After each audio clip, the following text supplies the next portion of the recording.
This boy is the bastard son of a noble family who got beaten up every single day by his older brothers. He was weak, had no mother, and was destined to die like garbage. That's when he figured out how the world really works. The world ain't all sunshine and rainbows. He could only count on one person, himself. What nobody knew is that he's not from this world. He came from a modern world with advanced knowledge. So he started training hard and eating a strict diet made of leftover trash food. Every day that passed, he kept leveling up his martial arts and turning into a real warrior. Years later, the Eights family went to inspect his village. Madame Eights complained about the rotten smell. Besides the place being poor and disgusting, there were bodies hanging from people who killed themselves. Philip reported they couldn't find the boy anywhere. The Count gets angry and tells them to forget the kid. Says it doesn't matter since the loser was gonna die just like his mother. The Count spots a giant pile of hay and gets curious about what it is. A villager says it's hiding the marks from the boy's training. The Count laughs, doubting a pathetic brat would actually train. But when the hay gets pulled away, his face changes instantly. He sees the boy left punch marks on every single tree in the village. The Count couldn't understand how he got this strong. This is Johann Sem. After years of training, the boy turned into One-Punch Man. On the day the family visited the village, he was in the forest gathering herbs with a hunter. Out of nowhere, he hears screaming and finds a girl surrounded by wolves. Even outnumbered, the MC charged in without fear. Johann pulls his sword full of confidence and attacks the wolf, but he gets caught off guard and takes a bite to the arm. His hunter friend was in total shock. In seconds, he drops to the ground looking defeated, but the protagonist's arm must be made of titanium because the bite didn't even tickle. He throws the wolf away and says a sword just isn't for him. He figures that to survive he needs money, and for that he needs insane strength, way beyond human limits. With one punch he sent a wolf flying, another had its head crushed, and the third one got its spine snapped. The hunter couldn't believe the MC's strength. Standing in the middle of the bodies, all the protagonist could think about was how much money this would bring in. At last, the sounds of fighting stopped. Johann brushed off his hands and looked over the bodies, figuring those were the last wolves. Joseph checked on Dell, and she threw her arms around him. The older hunter let out a long breath and scolded Johann for being reckless and diving into such danger. Still, he couldn't hide that the protagonist's choice to stand before the beasts and save the servant girl had moved him. MC, though, was just thinking about which pelt would sell for the most. He asks what Joseph said, but Joseph brushes it off. Then he checks on Dell, and she thanks him. Suddenly, her face changes. A giant creature steps out of the dark. They turn toward it, and Dell covers her face. The monster stares right at them. It lets out a low growl at Johann. Joseph yells that it's a monster, and begs Sir the protagonist to run, saying something that big would take an entire army to kill. MC only asks if it's their leader, then apologizes for killing its underlings, since wolf pelts sell well. The creature keeps growling, and Johann realizes it sees him as prey. It lunges with its jaws wide open. He says it doesn't matter what it is. With a rock in his hand, he says the monster's hide should be worth even more. He slams the stone into the creature's head, making it jerk back from the hit. Johann complains that he scratched the hide and lowered the price. The creature glares at him in rage. Then it releases a howl through the forest, hitting everyone nearby. They all clutch their ears. Johann reels from the sound too and wonders what it was. Then he feels his strength draining away, and the fight turns instantly. The protagonist collapses, totally dazed. When he sits back up, he tries to figure out what happened. He looks around for the monster and realizes it's gone.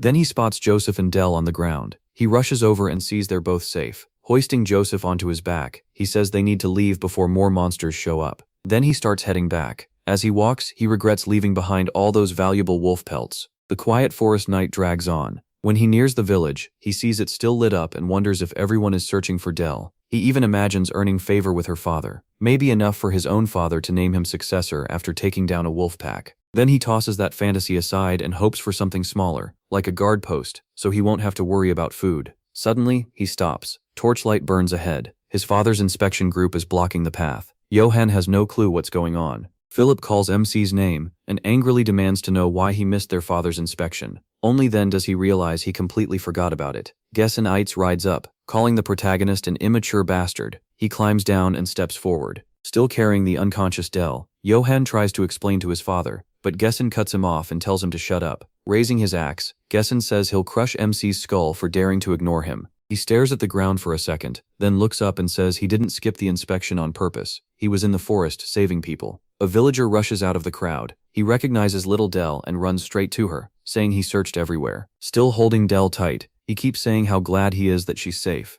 Johann points out that wolves had cornered her in the forest, so he stepped in and fought them off. He tells the villagers that even if he missed the inspection, he still did his duty as a knight's son. Then he bows, apologizes, and promises to keep protecting the estate. The protagonist even says his father could make him captain of the guard. He grins, sure that pitch landed perfectly. Gessenites challenges the story and demands proof, the dead wolves. Johan says he's telling the truth and adds that he even ran into the great black wolf. The villagers fall silent and watch. Gessen freezes, stunned. Then he snaps, calls MC a liar, and threatens to tear his mouth apart. Johan answers by asking for a duel to prove himself. He turns, knowing he has no other way out. Gessen agrees with a grin and says he'll test the boy's so-called skill. He tells him to raise a sword. This duel will be fought with weapons only. The protagonist repeats the order, stuck on one word, weapon. That's when it hits him. His father never taught him how to use one. At the center of the arena, Gessen faces him and orders him to draw. Johan can only show the broken hilt of his sword, so Gessen tells Philip to hand over his blade. As Philip brings it over, he quietly urges MC to beg for mercy if he wants to live. He refuses. He says he did nothing wrong, and a man doesn't run. He pushes past his brother, takes the sword and gets ready. Gessen settles his helmet for the fight. Johan locks in on his father, determined to prove his worth. Then he charges. Gessen's eyes widen. The protagonist comes in with raw, crushing power. His sword slams straight into Gessen's axe. The blade breaks on impact. One shard flies back and cuts Johan across the head. Gessen staggers but keeps hold of his weapon. Grinding his teeth, he glares at his son. He steps in with the axe, calling MC a parasite. Johan barely pulls back from the force of the strike. Philip shouts that he has insulted the Lord, and someone in the crowd realizes Gessen truly means to kill him. Gessen attacks again, yelling that he never taught the protagonist swordplay because he was worthless. He keeps pressing,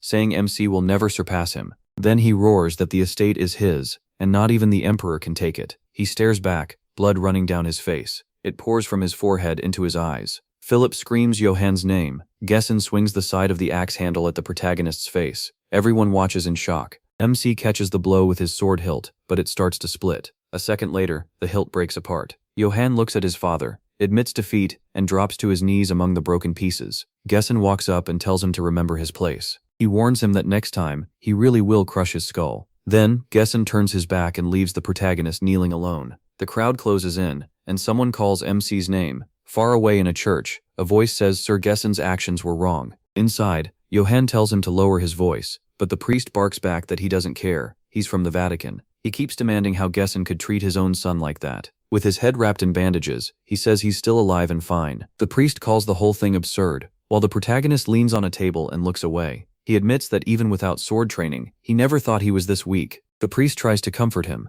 saying the loss makes sense. Sir Gessen is a hardened fighter who inherited the family's techniques. He even brings up the rumor that Sir Eitz once killed 300 soldiers by himself on a neighboring estate. That clearly gets Johan's attention. He says technique really matters, then admits he thought he could beat his father after facing that huge black wolf. The priest whips around. He grabs MC and demands to know if he truly saw a black wolf in the forest. Johan says yes, and adds that Joseph and Dell saw it too. Alarmed, the priest reacts hard, so he asks what's wrong with the wolf. Instead of answering right away, the priest turns to a shelf and pulls down a book. He flips it open. Then he explains that black wolves have long been treated as a taboo sign, an omen of death. Old stories say they bring death and bloodshed. Johan says he doesn't buy that, though maybe the wolf did somehow lead to his duel. The priest tells him not to worry. Those are only old tales. Maybe, he says, God is helping the protagonist because he's a good man. He calls MC the kind of person who puts others first, and that makes him smile, though he questions it. Night settles over the estate.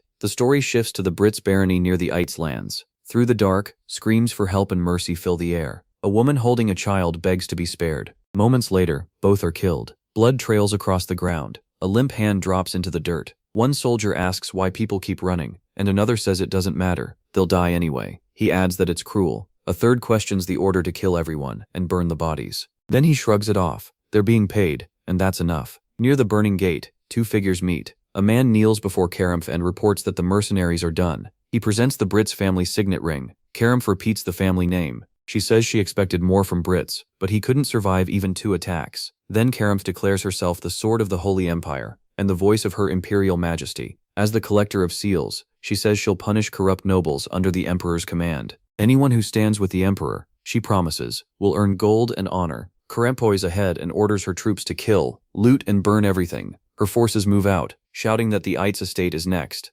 Elsewhere, 2 fighters clash on a battlefield. Their blades whip past a helmet by inches. A knight in full armor blocks the next strike. The hooded enemy answers with a quick parry. Their swords lock hard. One fast move tears the helmet off the hooded fighter. Blood sprays into the dark. The helmet rolls across the stone. His face is left exposed and bloodied. Then his eyes snap open. Johan Eitz jerks upright in bed. He's gasping, and alone in his room. Touching his face, he wonders if it was only a dream. Then he remembers, he's been having the same nightmare for days, ever since he saw that black wolf. He thinks back to the old warning. The wolf is a sign of bad luck, tied to blood and death. Some priests even called it death's own mark. Johan tries to brush it off as a legend. He tells himself he never hurt the beast, but the memory comes back. He did throw a pretty big rock at it. Pushing the thought away, he decides to train. By dusk, Johan is out training alone. A voice mocks him as a useless brat, and he turns. Two men walk up, reminding him of his father's warning to stay quiet. Then jeer that chopping wood won't make him stronger. They call log breaking a cheap trick. One sneers at his dream of joining the guard. He says his father would never give trash like him that job.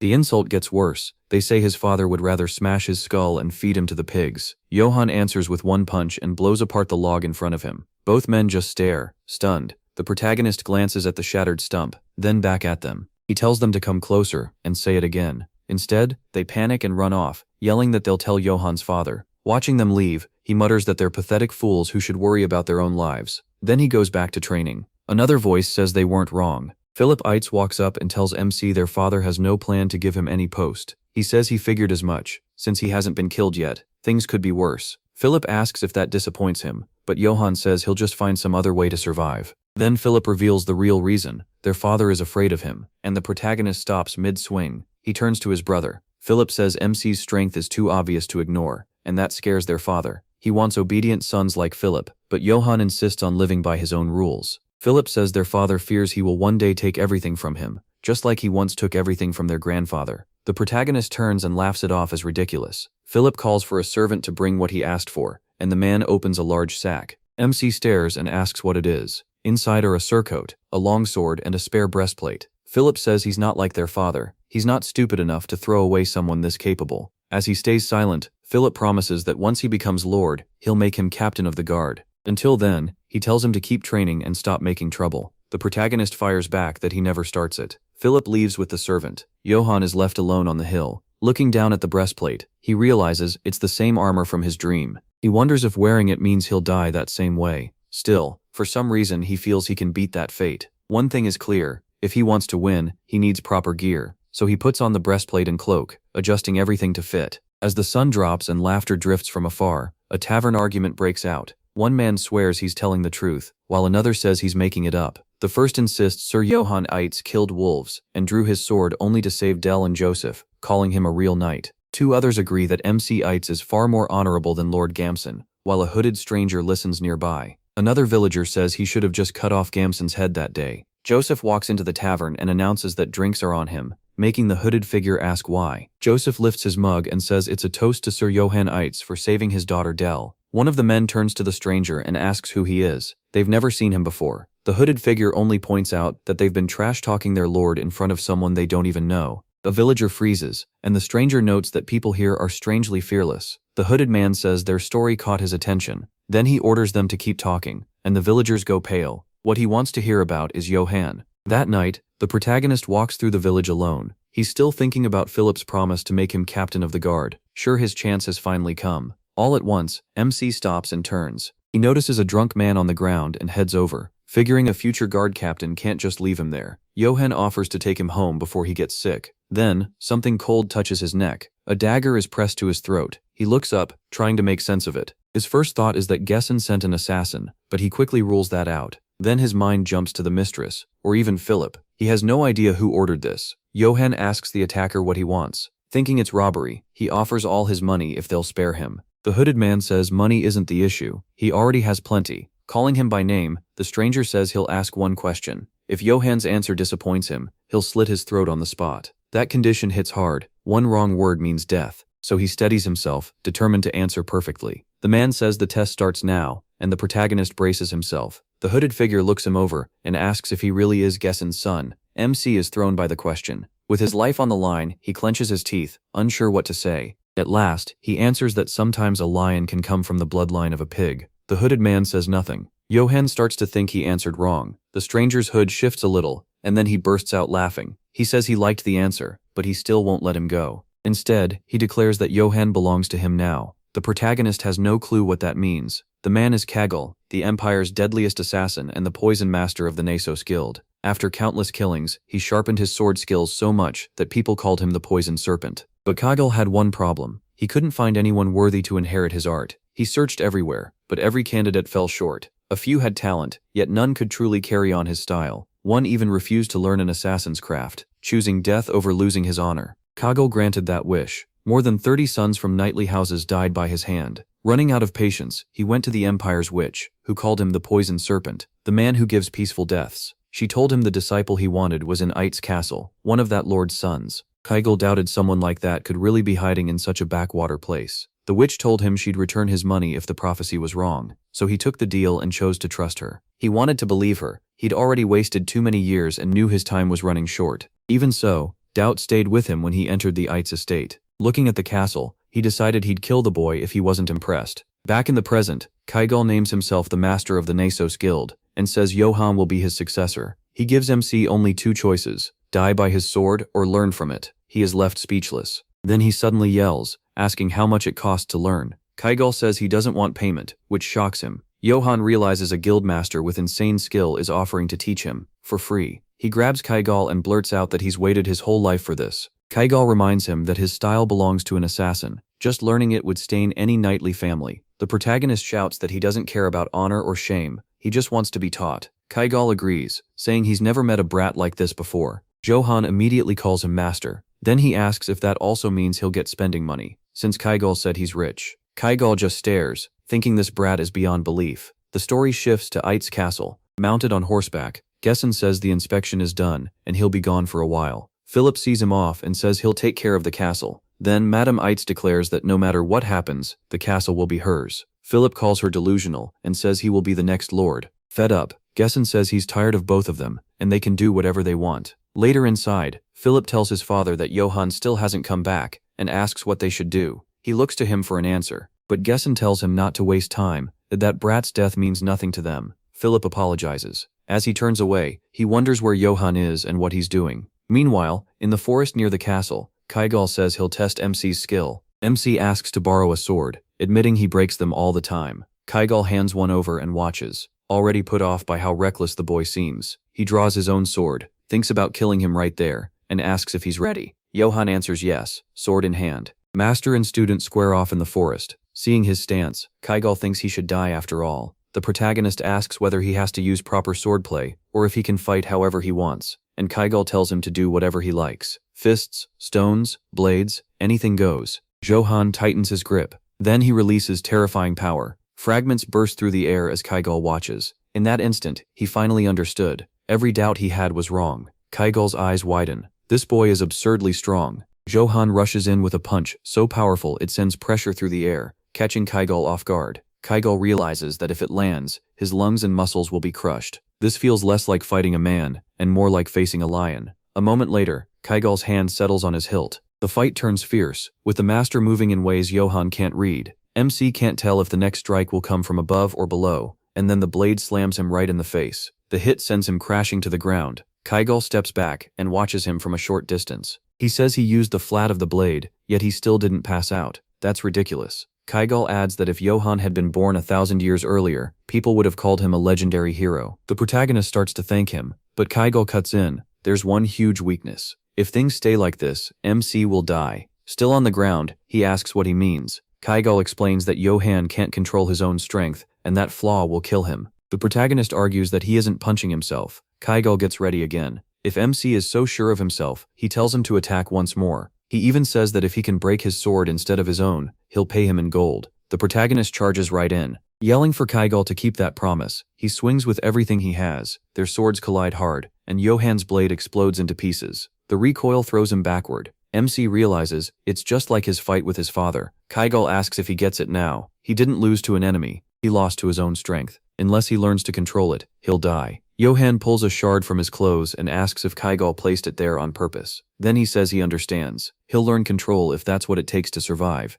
He's going to be the future captain of the Guard. Kaggle says that once power is contained properly, something like this becomes possible. To prove it, he attacks with only the sword's sheath. Even that slices through his armor. Johan is stunned. His armor was cut by a sheath. Kaggle asks if he saw that. With true control, you can cut anything. even without a sword. He says the protagonist will become terrifying once he learns that. MC listens closely. Kygel announces that training starts now, warning it will be brutal, and Johan might even die. So, is he ready? Smiling, he shouts yes. Later, the story moves to a village near the castle. The protagonist walks down the street. By then, his face is already bruised. He thinks he's finally starting to hold back his strength, but wonders when he'll learn actual swordsmanship. A sound makes Johan turn. He spots a group of soldiers and even wonders if they're elves. When he walks up and asks who they are, one orders him to leave the restricted area at once. MC points at the elf and asks who he is to give orders. The soldier fires back, asking who Johan thinks he is. He introduces himself as one of the wolves of Akheton,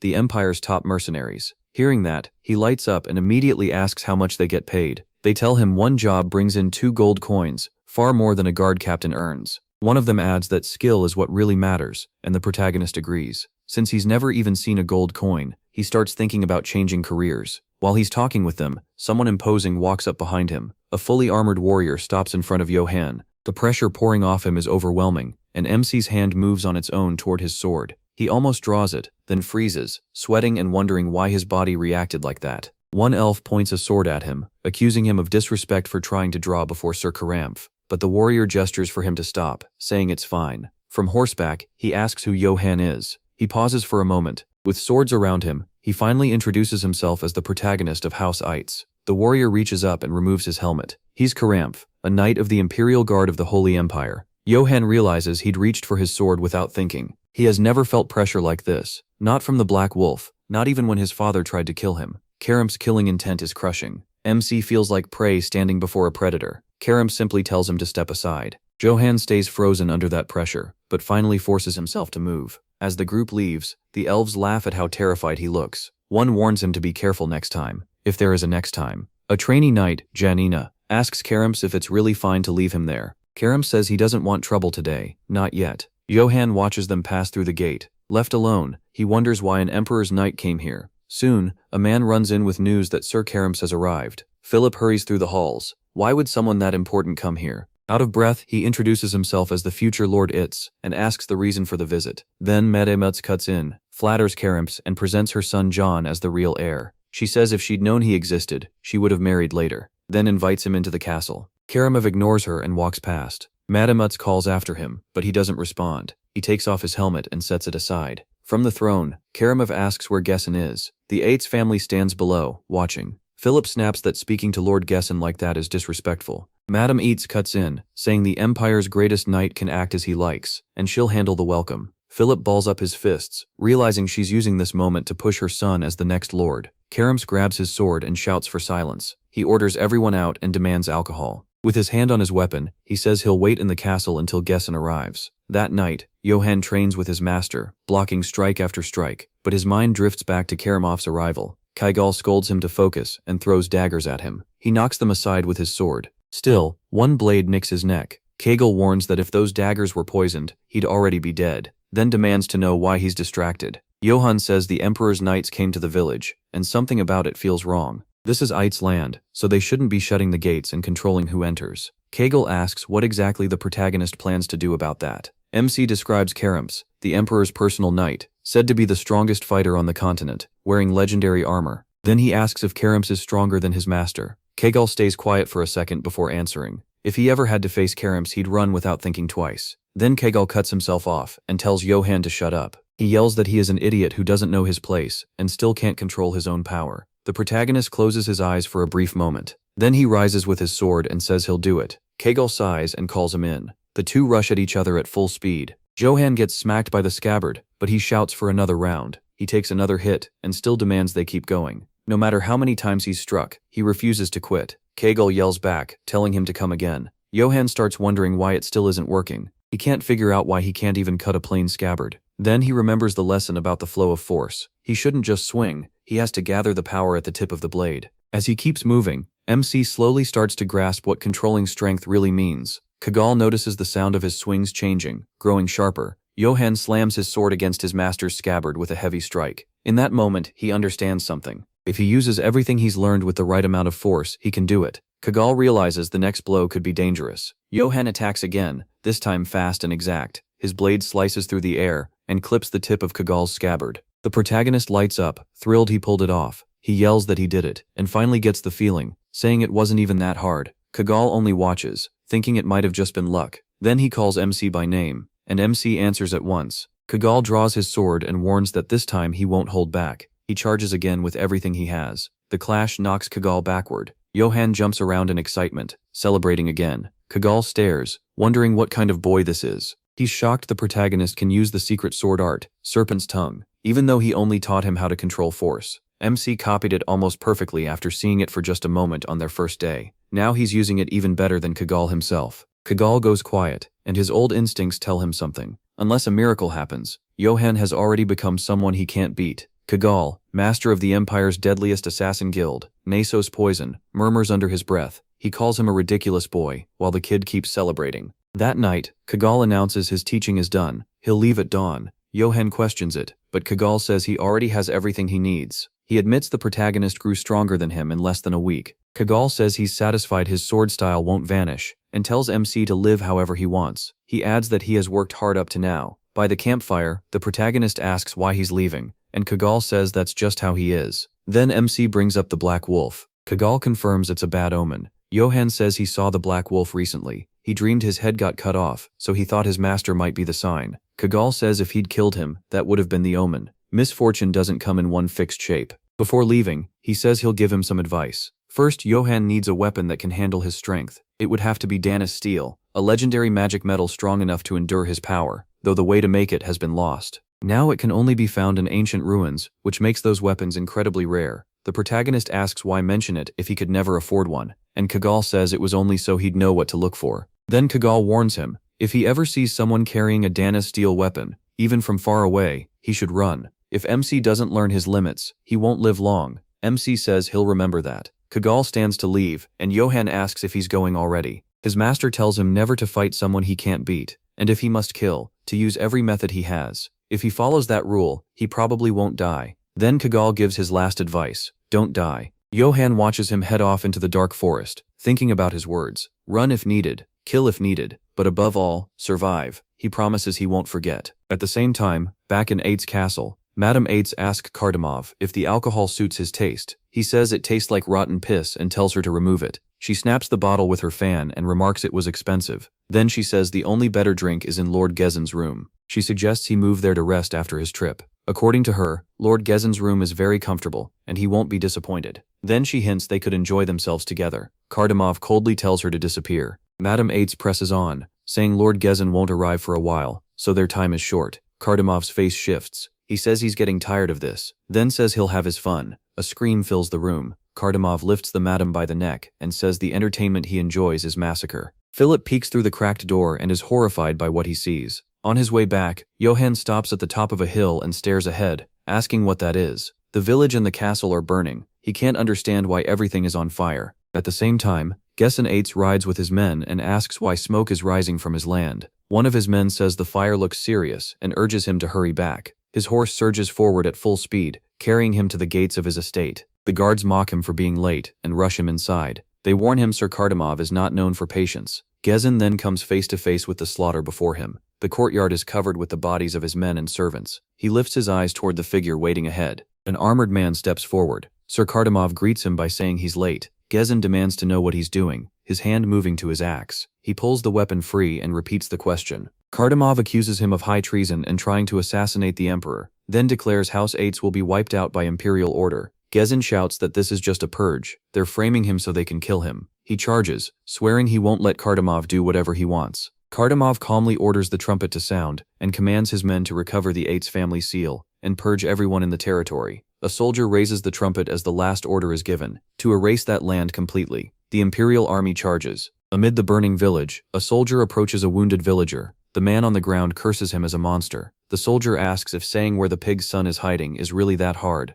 then decides to send him to his god. Before the blow lands, Johan Eitz steps in and blocks it. He cuts the soldier down with one swing. Blood sprays as the villager watches. Looking up, he realizes his rescuer is Lord the protagonist. Johan helps him up and asks what's happening. The man says imperial troops are killing every villager they find. Father Balberga adds that Lord Gezen may already be dead too. MC is hit with the news about his father. Balberga says they're burning the whole village to wipe everything out. He realizes he has to get back to the castle. Then he hears a familiar voice close by. He turns toward the sound as Balburga calls after him. Johan finds little Dell on the ground and asks if it's really her. He tells her she's safe now and reaches out to bring her close. Suddenly, he senses danger. Dell points behind him, stammering that her father was hit. Johan turns to look and sees the man who once smiled and protected his daughter, lying dead. More villagers' bodies are scattered nearby. The family that used to greet him so warmly is gone too. Even the men he drank and laughed with have been killed. The protagonist grits his teeth as Dell grabs his cape.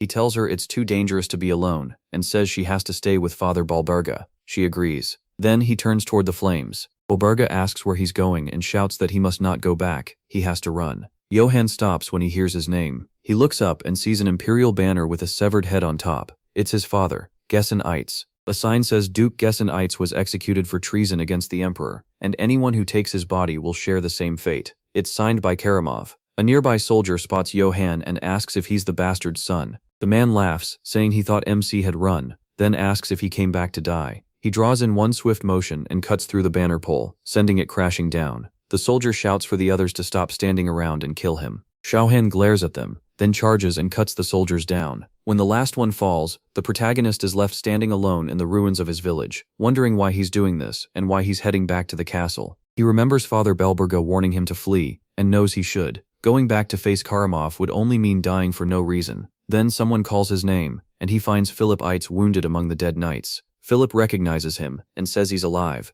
Philip asks why Johan came back and warns him to run before he gets killed. Then Philip takes off his helmet, saying he meant to give it to MC when he became Lord. He takes the helmet in both hands and grits his teeth. His master's lesson comes back to him. Know the gap between your strength and your enemies. He also remembers the warning to run if things got too dangerous. Even so, his enemy is one of the Emperor's knights, and Johan still chooses to fight. Another line from his master hits him. If you have to fight, then kill. The protagonist puts on the helmet and says the time has come. He rises and walks through the castle gate. Inside, a group of Imperial knights blocks his way. They stare in shock, wondering how he got past the guards. Johan tightens his fist and calls out for Karamf, pushing toward them and yelling for the bastard to show himself. His steps echo across the stone. He stops in full armor, blood still dripping from his sword. At last, Sir Karamf appears and mocks the fugitive son of Aides for surviving. He remembers Johan as the man standing outside the castle earlier. MC says he didn't come to trade names, just to be seen as a very angry man. Karamf tells him he should have kept running if he wanted to live, unless he stopped caring about his own life. Then he accepts the fight. Sword raised, Karamf tells Johan to come at him if he wants to die. He says that didn't need to be said. That was always the plan. He rushes in, and his blade crashes into Karamf's through the flames. The two lock swords. The protagonist swings from the side, but Karamf powers through and blocks it. Their blades scrape hard against each other. Then Karamf smashes Johan's weapon aside. The sword goes flying, and MC jumps back to avoid the next hit. He lands and readies himself again. Karamf grins, saying this is fun. Johan's swords keep shattering into pieces, and the broken fragments hang in the air around him. He watches the pieces closely. Karamf charges and swings again. The strike comes down in a huge arc, splitting a stone pillar in half. Karamf seems even more interested now. He says Johan is far stronger than Brits ever was. Then Karamf notices one of his own soldiers, rips the man's head off, and throws it aside, laughing that this is getting truly fun. He demands that Atz's bastard son entertain him a little longer. Johan recovers and blocks the next strike. That block even cracks Karamf's armor. The protagonist instantly counters and slices Karamf's arm. Karamf backs away a few steps. The two men pause, facing each other from a distance. Looking at his arm, Karamf can't believe Johan cut through Danish steel armor. He studies the damage on his gauntlet. MC grips his sword tighter. Karamf says no human should be able to damage Danish steel, and demands to know what he really is. The protagonist raises his blade again. Their swords slam together, and Karamf is shocked by his power. Johan keeps pressing with a heavy downward strike, but Karamf catches it on his sword. Then MC drives in with another crushing blow. Karamf judges him as a brute, strong but all force and no skill. He gets ready to counter. After knocking Johan's strike aside, Karamf steps in with a thrust. He barely dodges, proving he can't block even that simple attack. Karamf realizes the protagonist is fighting on instinct alone, and wonders if Gessen Eitz never taught him properly. Seeing how dangerous that makes him, Karamf decides to finish this fast. He braces for MC's next wide swing. Karamf parries it, but Johan's blade bites deep against his own. Using both hands, he forces the sword forward, though Karamf still manages to turn it away. The protagonist dares him to attack, saying Karamov's head will roll. Then Karamf notices something strange in MC's movement. Johan catches Karamov's blade with his bare hands. A serpent-like shape appears along his arm. In the next second, he drives a punch straight into Karamov's face. The hit blasts him backward. Part of his armor shatters from the impact. Karemph spits blood, and his sword clatters onto the stone floor. He stumbles back, clutching his mouth, then recognizes the move as Kagol's assassination swordsmanship. His eyes widen. Johan Ates had been hiding his real skill. Karemph curses himself for dropping his guard as more blood pours from his mouth. It spreads into a puddle on the floor. He straightens and faces Johan again. He studies him, then removes his helmet and asks why he did all this. Karemph says it was all for his imperial majesty. The empire is unstable, so the emperor drew the imperial sword to set it right. He speaks of the sword called Mavkara. Leaning on his blade and coughing, Karemph faces the protagonist. Then he starts laughing and says Johan Ates has moved him. After decades of fighting knights, he says he's never met anyone this strong. Karemph invites MC to come with him to the empire. He says the emperor needs power like his right now. He offers endless gold, glory, and rich land. The emperor himself would make Johan an imperial knight. He urges him to become the emperor's sword, but the protagonist says nothing at first. He turns his face aside and admits that kind of life used to be his dream. Now though, he feels nothing, so he refuses. Karemph asks what he just said. Johan fires back. Karemph killed his family, along with innocent servants who had done nothing. Karemph repeats, servants, and asks if that's really why MC is rejecting him.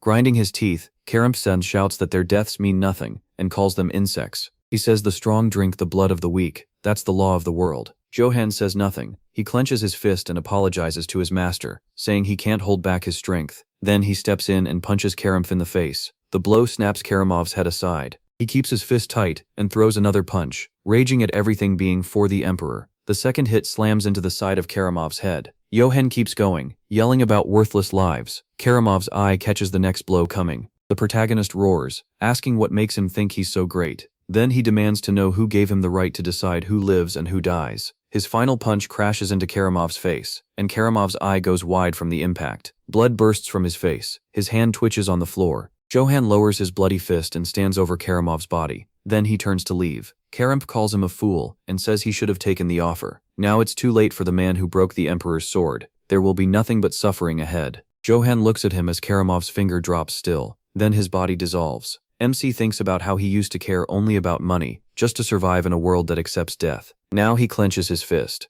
Everyone in the territory was slaughtered, and his family and neighbors were burned and killed. Even if the whole world turns against him, he walks through the bodies, knowing he only did what had to be done. Whatever anyone says, he'll never regret it. This is how he lives now. Later, the fortress gates creak open. A guard clears the way as Jana and her elf escort enter the courtyard. She turns to a wounded soldier and asks one last time if his report is true. The man swears he's telling the truth and begs her to believe him. He says a single man broke in and tore through every soldier there. Then, with his bare hands, he took Sir Karamov's head. That was the last anyone saw of Sir Karemph. Jaina looks at the bodies and asks why his corpse isn't there. Without proof, she says, how is she supposed to believe this? The soldier admits he can't explain that part, only that he saw it himself. Another elf reports that the pursuit team is ready, and Jaina says she'll come at once. She strides across the courtyard and stops before her troops. Then she orders them to hunt Johan Ates down and kill him. As he runs through the forest at sunset, Janina brands him a traitor to his bloodline and the prime suspect in Sir Karamov's murder. The protagonist keeps moving through the woods with Philip over his shoulders. Janina shouts for the men to hunt him down, kill him if they must, but bring him back. In the dark forest, soldiers close in around him. One elf drops to Johan's sword, and MC cuts his way through the line. The commander warns them that he can tear through Danish steel, so no one should face him alone. Treat this like a dragon hunt. She orders every road in the territory sealed and tells them to chase him until he breaks. The soldiers react in shock to Sir Karamov's death, but Janina doesn't waver. She says they must bring that bastard's head to Her Majesty. Johan remembers a badly wounded Philip telling him to listen carefully. Philip tells him to go to the stable, take a warhorse, and flee. Whatever happens, he has to survive. Still carrying Philip, the protagonist reaches the stable exhausted, thinking this might be the end. He looks back over his shoulder, gasping. Hiding Karamov's body didn't create the delay he expected. The pursuit team moved faster than he thought, so he decides to keep carrying Philip and use the armor as a shield until he fully loses them. He forces himself back up and gets ready to move on. Then he opens the stable door. Inside, he recognizes Gessen's warhorse. Johan thanks his brother and pats the horse, saying maybe this will finally let him rest. He decides to give the animal a name, and when the horse stares back, he names it Philip. Just then, an elf soldier spots the shine of Danish steel and orders the area searched, sure the bastard is nearby. Another guard says he heard hoofbeats. Johan bursts out of the forest on horseback, catching the soldiers off guard. He holds the body tight in his arms as he charges through.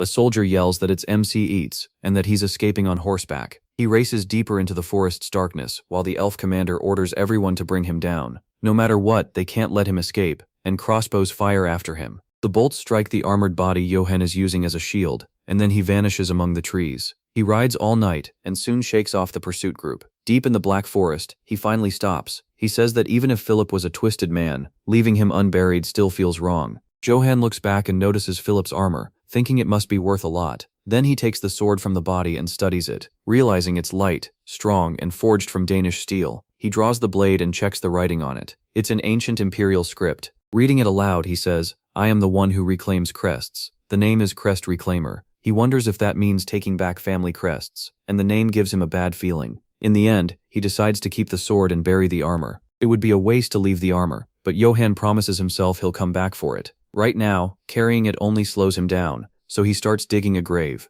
He drives the shovel into the dirt. Once the armored body is buried, the protagonist wonders if that was really enough. Then Karamv, the Emperor's knight, comes to mind. He knows that when this gets out, the whole empire will be after him, and Karamov's knights will want revenge too. Her warning that he would know nothing but pain keeps echoing in his head. Still, Johan thinks his life had been miserable long before he killed her. With House 8's destroyed and no money left, he has no idea what comes next. He decides to rest, but then, a growl rises out of the dark, and he turns. A huge black wolf stands in front of MC. He's already spent, and of all times for a beast like this to show up, it had to be now. In this state, he knows he can't win. He can barely hold his sword. His only shot is reaching the horse and running. But nearby, a voice yells that they've found his horse. The soldiers seize the warhorse. Sure, Johan must be close. He recognizes the wolves of Akiton, and realizes they've caught up. One elf points his way, saying he heard something there. Crossbows turn toward the dark. Now he's trapped. The wolf ahead, the hunters behind him. With nowhere left to go, Johan wonders if this is the end. Then the wolf suddenly jumps over him. Instead of attacking him, it tears into the elven soldiers from behind. The black wolf rips through them. One soldier cries for help as the beast mauls him. Johan stares, confused why the monster spared him. Then he gets it. The wolf is opening a path. This is his chance. If he stays still, he's dead, so he gets ready to move. Gritting his teeth, the protagonist takes off. He rushes to his horse and throws himself into the saddle. With a snap of the reins, he bolts away at full speed. He rides hard, and memories from childhood start flashing by. The priest teaching him to write, the time he spent with his brother. He keeps riding, remembering his younger days and training. He also sees the slaughtered villagers as he flees his homeland. Then comes the memory of his brother giving him the helm before dying. Behind him, he leaves the ruins of Eight's village. On the ground, an elven soldier lies dead. The black wolf stays beside the bodies it just made. It watches Johan ride off into the distance. Up ahead, soldiers guard a road, while smoke rises in the distance. Hidden in the brush, MC realizes his escape route is gone. A checkpoint blocks it completely. He leans against his horse, worn out. Since escaping, he hasn't eaten or slept right. For 3 straight days, Akiton's soldiers have hunted him without stopping. He's lost track of how many times he's almost died fighting off group attacks. Johan is at his limit. He can barely lift his own sword. More guards cover the only way out, so there's nowhere left to go. Keeping low, he watches the soldiers on the road. Then a merchant caravan with armed guards comes into view. An idea hits him. Johan decides to pass himself off as a merchant. If he joins them, he might slip through the checkpoint unnoticed. At the caravan, a man calls out to Sir Eldons of the Katana Trading Company. Eldons asks what the problem is, and the mercenary beside him nervously points down the road. A heavily armed rider is coming straight at them. Khan, the mercenary captain, says they should get ready for a fight. Gamson can't see why they're so scared of just one knight. Goran tells him to take a better look. The man's in full plate and riding a warhorse. He's also got a plate helm and solid armor. Khan grabs Gamson's head and forces him to look at the sword on the rider's side. The hilt shows it's made from Dana steel, a blade that could slice through their armor. Even then, Gamson still thinks 9 men should be enough. One mercenary shoves him aside, fed up with how clueless he is. Another smacks him and tells him to keep quiet if he doesn't know what he's talking about. Eldons orders Goran and Khan to have everyone ready to strike at the first suspicious move. He says he'll talk to the rider himself, and they should attack only if he gives the word. Both men accept the order. Then, Eldons climbs down from the wagon and walks toward the knight. As he goes, Khan tells his men to knock the rider off his horse the second a fight starts. Eldons introduces himself as a merchant from the Katana Company, and politely asks the knight's name to avoid trouble. From behind his helm, Johan is surprised to see Eldons as a catman. Eldons notices his mercenaries are still ready to fight. He can feel the distrust, so he decides to ease it. He gives his name as the protagonist Aitzi, and says he ended up like this after a bandit attack. Then he asks Eldons to tell his men not to attack. Eldons apologizes, saying a traitor always has to expect the worst. Johan says he understands. Then he asks to travel with them, explaining he lost all his money in the attack. In return for some food and a place to sleep, he'll help guard the caravan. Eldens thinks it over and agrees. He says they're heading to Marcel and tells Johan Eitz to get to know the mercenaries. MC thanks him, even though he has no idea where Marcel is. As he walks back, Eldens tells his men he is only a wanderer, but they should watch him closely, and if anything goes wrong, kill him without hesitation. The mercenaries accept the order. For now, the protagonist Eitz only has to worry about passing the checkpoint. The caravan gets moving again.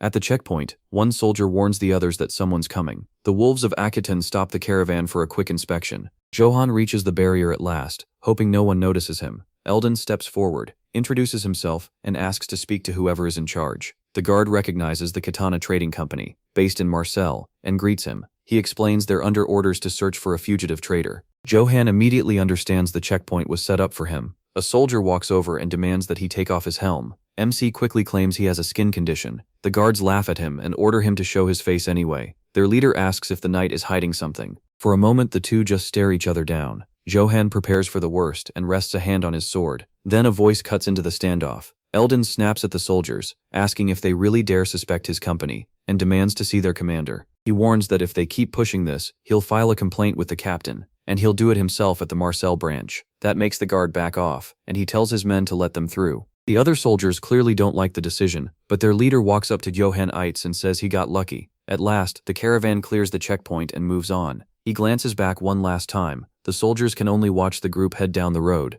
By evening, the mercenaries gather at camp to set up watch shifts. In his tent, Eldens checks a scroll, then comes over and tells Johan Eitz to get some sleep, since he has no job tonight. The protagonist thanks one of the mercenaries. A bedroll gets tossed down for him. MC Eitz finally lies down to rest, and soon falls into a deep sleep by the fire. Elsewhere, a man looks up at the full moon through the trees. Another steps out of the brush. He tells everyone to get ready. The plan is to circle by the hill and hit them all at once. Meanwhile, in a dream, Sergeant Kim remembers his old military days. During one training exercise, he used a defense-in-depth plan to stop a stronger enemy force. His sharp tactics made him stand out to the other soldiers. Lieutenant Colonel Kim Yibok rewarded him with a medal and 5 days of leave. The young sergeant salutes his commander. At the time, he thought army life really fit him, but the old-fashioned culture, brutal shifts, and terrible pay soon changed that. That was why he chose to run away. Then the dream turns into a nightmare. He's being dragged back to base, and Johan Eitz jerks awake. He sits up and realizes it was only a dream. Taking a deep breath, he tries to calm himself. The dream wrecked his rest, and now his whole body hurts. He looks to the side. The moon still lights the camp,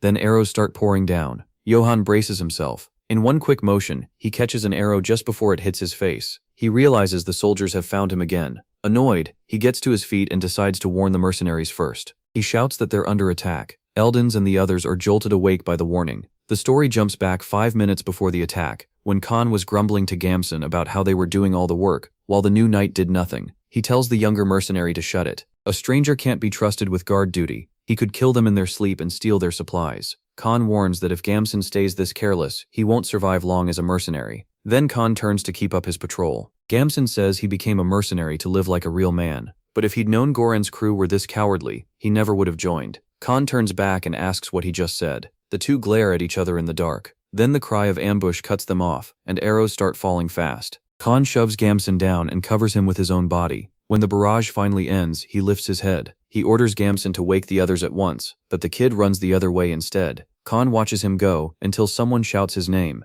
Goran rushes over, glad he's alive, and warns him about the attack. Khan asks about Gamson, but quickly turns to Eldens. Goran says the merchant is hiding under the wagon, and they need to get ready to fight. Johan Eitz comes over and tells them to form a defensive ring around the wagon. He says they need to stay together, since they don't know where the enemy will strike from. Goran pushes back, asking if the protagonist thinks he's their boss. Khan adds that they'll handle themselves, and MC should worry about staying alive. The answer catches the young knight off guard. Goran snaps the mercenaries into action, telling them to grab their shields and get ready. As the fighting is about to start, Johan tells Khan he's seen battles like this before, and asks for a shield so he can help. Eldens shuts that down right away, saying they don't have enough shields. So he is left to handle things on his own, and he realizes they still don't trust him. Then he spots the enemy coming in. A huge group of bandits rushes out of the dark woods. Johan quickly sees these aren't the wolves of Akiton, just regular thieves. Khan orders everyone forward, and the mercenaries charge into the forest to meet them. The protagonist is left behind,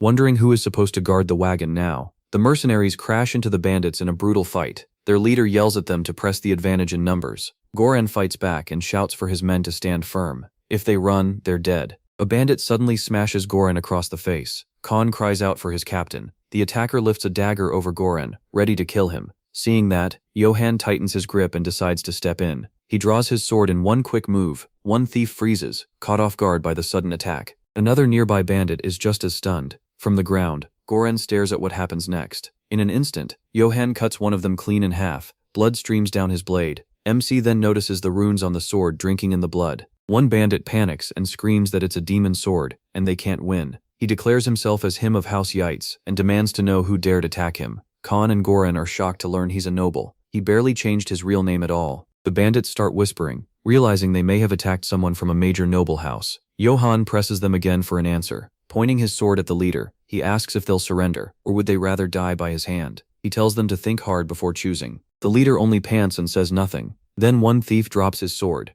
The others do the same, and at last their leader raises his hands and surrenders. Johan puts his sword away. Then he tells Goran to tie up the captives and kill anyone who fights back. Goran goes to Sir Eldon's and asks what they should do next. He's worried the protagonist might resent how they treated him when they thought he was just some armed wanderer. But Eldon stays calm. He says he'll smooth things over, and letting Johan travel with them should count for something. The merchant walks up to MC and comments on what a rough night it was. He thanks him for saving the caravan and says he has no idea how to repay him. He rests a hand on his shoulder and says what matters most is that everyone is safe. Eldon's is caught off guard that the protagonist doesn't ask for money or a reward. MC starts to walk off. Then he turns back and says that next time, they should at least lend him a shield. Eldon's agrees at once and promises Johan will get the first one. After that, he says he wants to question the prisoners and asks the mercenaries to help. Goran suggests that now everyone knows the protagonist is a noble. It would calm things down if he spoke to the captives more formally. A mercenary shoves one of the captured bandits forward. He's forced to kneel in front of Johan. MC steps up and asks who he is and why they attacked. The man says they were private soldiers of the destroyed House Brits. Months earlier, House Brits was suddenly accused of plotting treason against the emperor and attacked. The ones who wiped out their lands were the wolves of Aquitaine.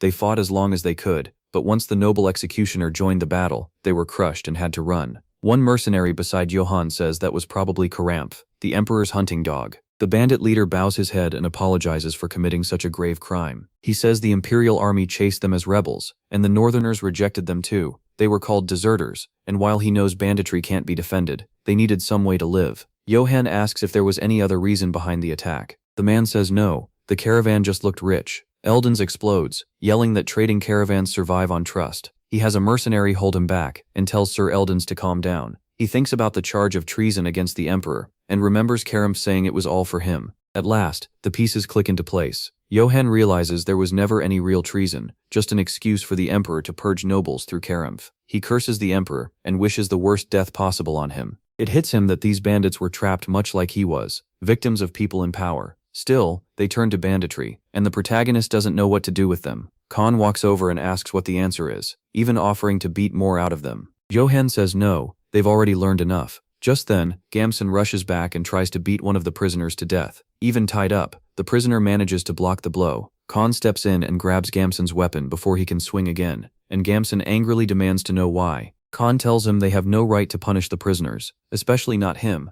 after he ran and left everyone behind. Gamson barely reacts and accepts it without much care. The bandit leader pleads with Sir Johan to spare them, swearing they'll never do wrong again. Around him, the other prisoners crouch in fear. Khan says he can execute them all right now if MC gives the word. He grips his sword hilt and weighs his choices. In the end, he orders the mercenaries to take their weapons and set them free. The bandit leader thanks him over and over, but Gamson can't understand why Johan would spare them. The protagonist faces the prisoners and tells them to listen carefully. He says he gets their situation, but robbing caravans still can't be allowed. Then he reveals that, like them, he learned his skills just to stay alive. Eldon's is surprised to hear a noble talk that way. One mercenary points at Goran and jokes that he's only here for the money. Johan tells the former bandits to learn something useful and make an honest living. Their leader bows low, thanking him and promising they will never forget this mercy. MC then says they should leave too. He doesn't want more trouble finding them. Not far away, something watches them from a hill. It stands in the dark, a wolf with glowing red eyes. The group decides to rest in a small place called Rootspur before heading on to Marcel. When they arrive, the village chief is told that Sir Eldon's of the Katana Trading Company has come and goes out to meet him.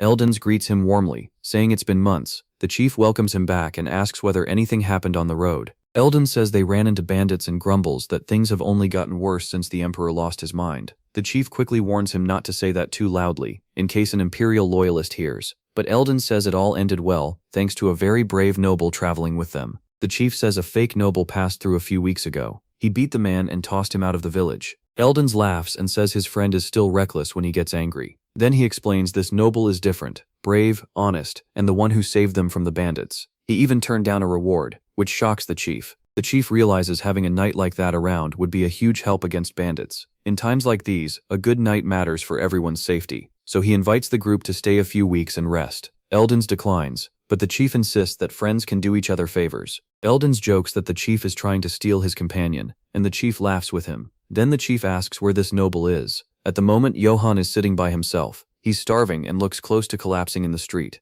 Goran walks over and calls for Sir Him Eights, and he asks what he wants. Goran offers him a cloth bag filled with coins taken from the bandits. He explains they sold the bandits goods and weapons for a fair amount. The protagonist asks if Goran kept any, but Goran says no. The captives were the protagonists. MC looks at the money sitting in his helmet for a moment. Then he hands Goran a bigger bag and tells him to divide it among the men. Goran refuses, saying it's too much, and the spoils belong to him, but he insists. He shows that he already took his share, just a few coins in his hand. Then he tells Goran it's fine. Johann knows spending a little to keep the mercenaries loyal is better than facing the wolves of Akaton alone. Besides, he didn't win that fight by himself. He says that since they fought side by side, they're comrades now, and he hopes this helps build trust. With that, the protagonist says goodbye and walks off. Goran watches him leave and sees the kind of knight who truly cares about the people under him. Then he gathers the others and tells them Sir Johann Eats has shown real generosity. He explains that MC is sharing the profits from the spoils and orders everyone to line up. The mercenaries are stunned that he's giving away money that should be his. They just stare at each other in disbelief. Then shock turns into cheering, and soon his name echoes through the whole village. Later, at the inn, Johann falls into a deep sleep with his sword beside him. After a while, his door slowly creaks. Then the candle by the bed is snuffed out. The protagonist keeps sleeping, unaware someone is inside. From the darkness, red eyes watch him as a masked figure leans over his bed with a dagger. The night before that attack, a man announces that Sir Johann Eids has been generous and will share the war spoils with everyone. The men erupt in cheers the moment they hear it. As MC Eids walks through town, people on all sides shout his name. Even after keeping the most valuable items, he still earned his men's loyalty. An older man comes up and asks if he's Sir Him Eids, and he, surprised, asks if he knows him. The man says yes, he's the noble traveling with Mr. Eldons. Then he offers to take Johann to the best room available, adding that the Katana Trading Company already covered the cost. That was Eldon's way of paying back what he owed. The protagonist agrees and tells the man to lead on. Later, one soldier asks why one man was left unpaid. Another explains that Gamson hid while the rest fought, so he gets nothing. When Gamson hears that, he turns away. Then something outside catches his eye. Through the window, he sees Johann Eitz being led off by the older man. That sight immediately sparks something in him that gives Gamson an idea. MC Eitz heads to the inn to finally get some rest. Once inside, he settles into a hot bath. As he sinks into the water, he feels like he can finally relax. A soft bed and warm bath are simple things, but right now they feel amazing. Before this, he never understood how hard it was to wander around with nowhere to stay. Even as a noble, he had never really thought about how valuable a bed and a roof could be. That all changed when the Mad Emperor burned his land to the ground. Plenty of others suffered in that attack too, but Johann survived. That alone may have left him better off than most. While thinking, he wonders if he should have taken Karamov's offer. At this rate, the Imperial army will find him and kill him, so he needs another way out, and then an idea hits him. Those mercenaries didn't dare stand against Eldons. It wasn't Eldons himself they feared, but the trading company behind him. That reminds Johann of what he learned as a child at the village market. Trading companies in the same network share money and information across borders. When they get strong enough, they can sway nobles, officials, even armies. If he wants to survive the Empire's hunt, he needs ties to a trading company no matter what. For now though, he pushes those heavier thoughts aside.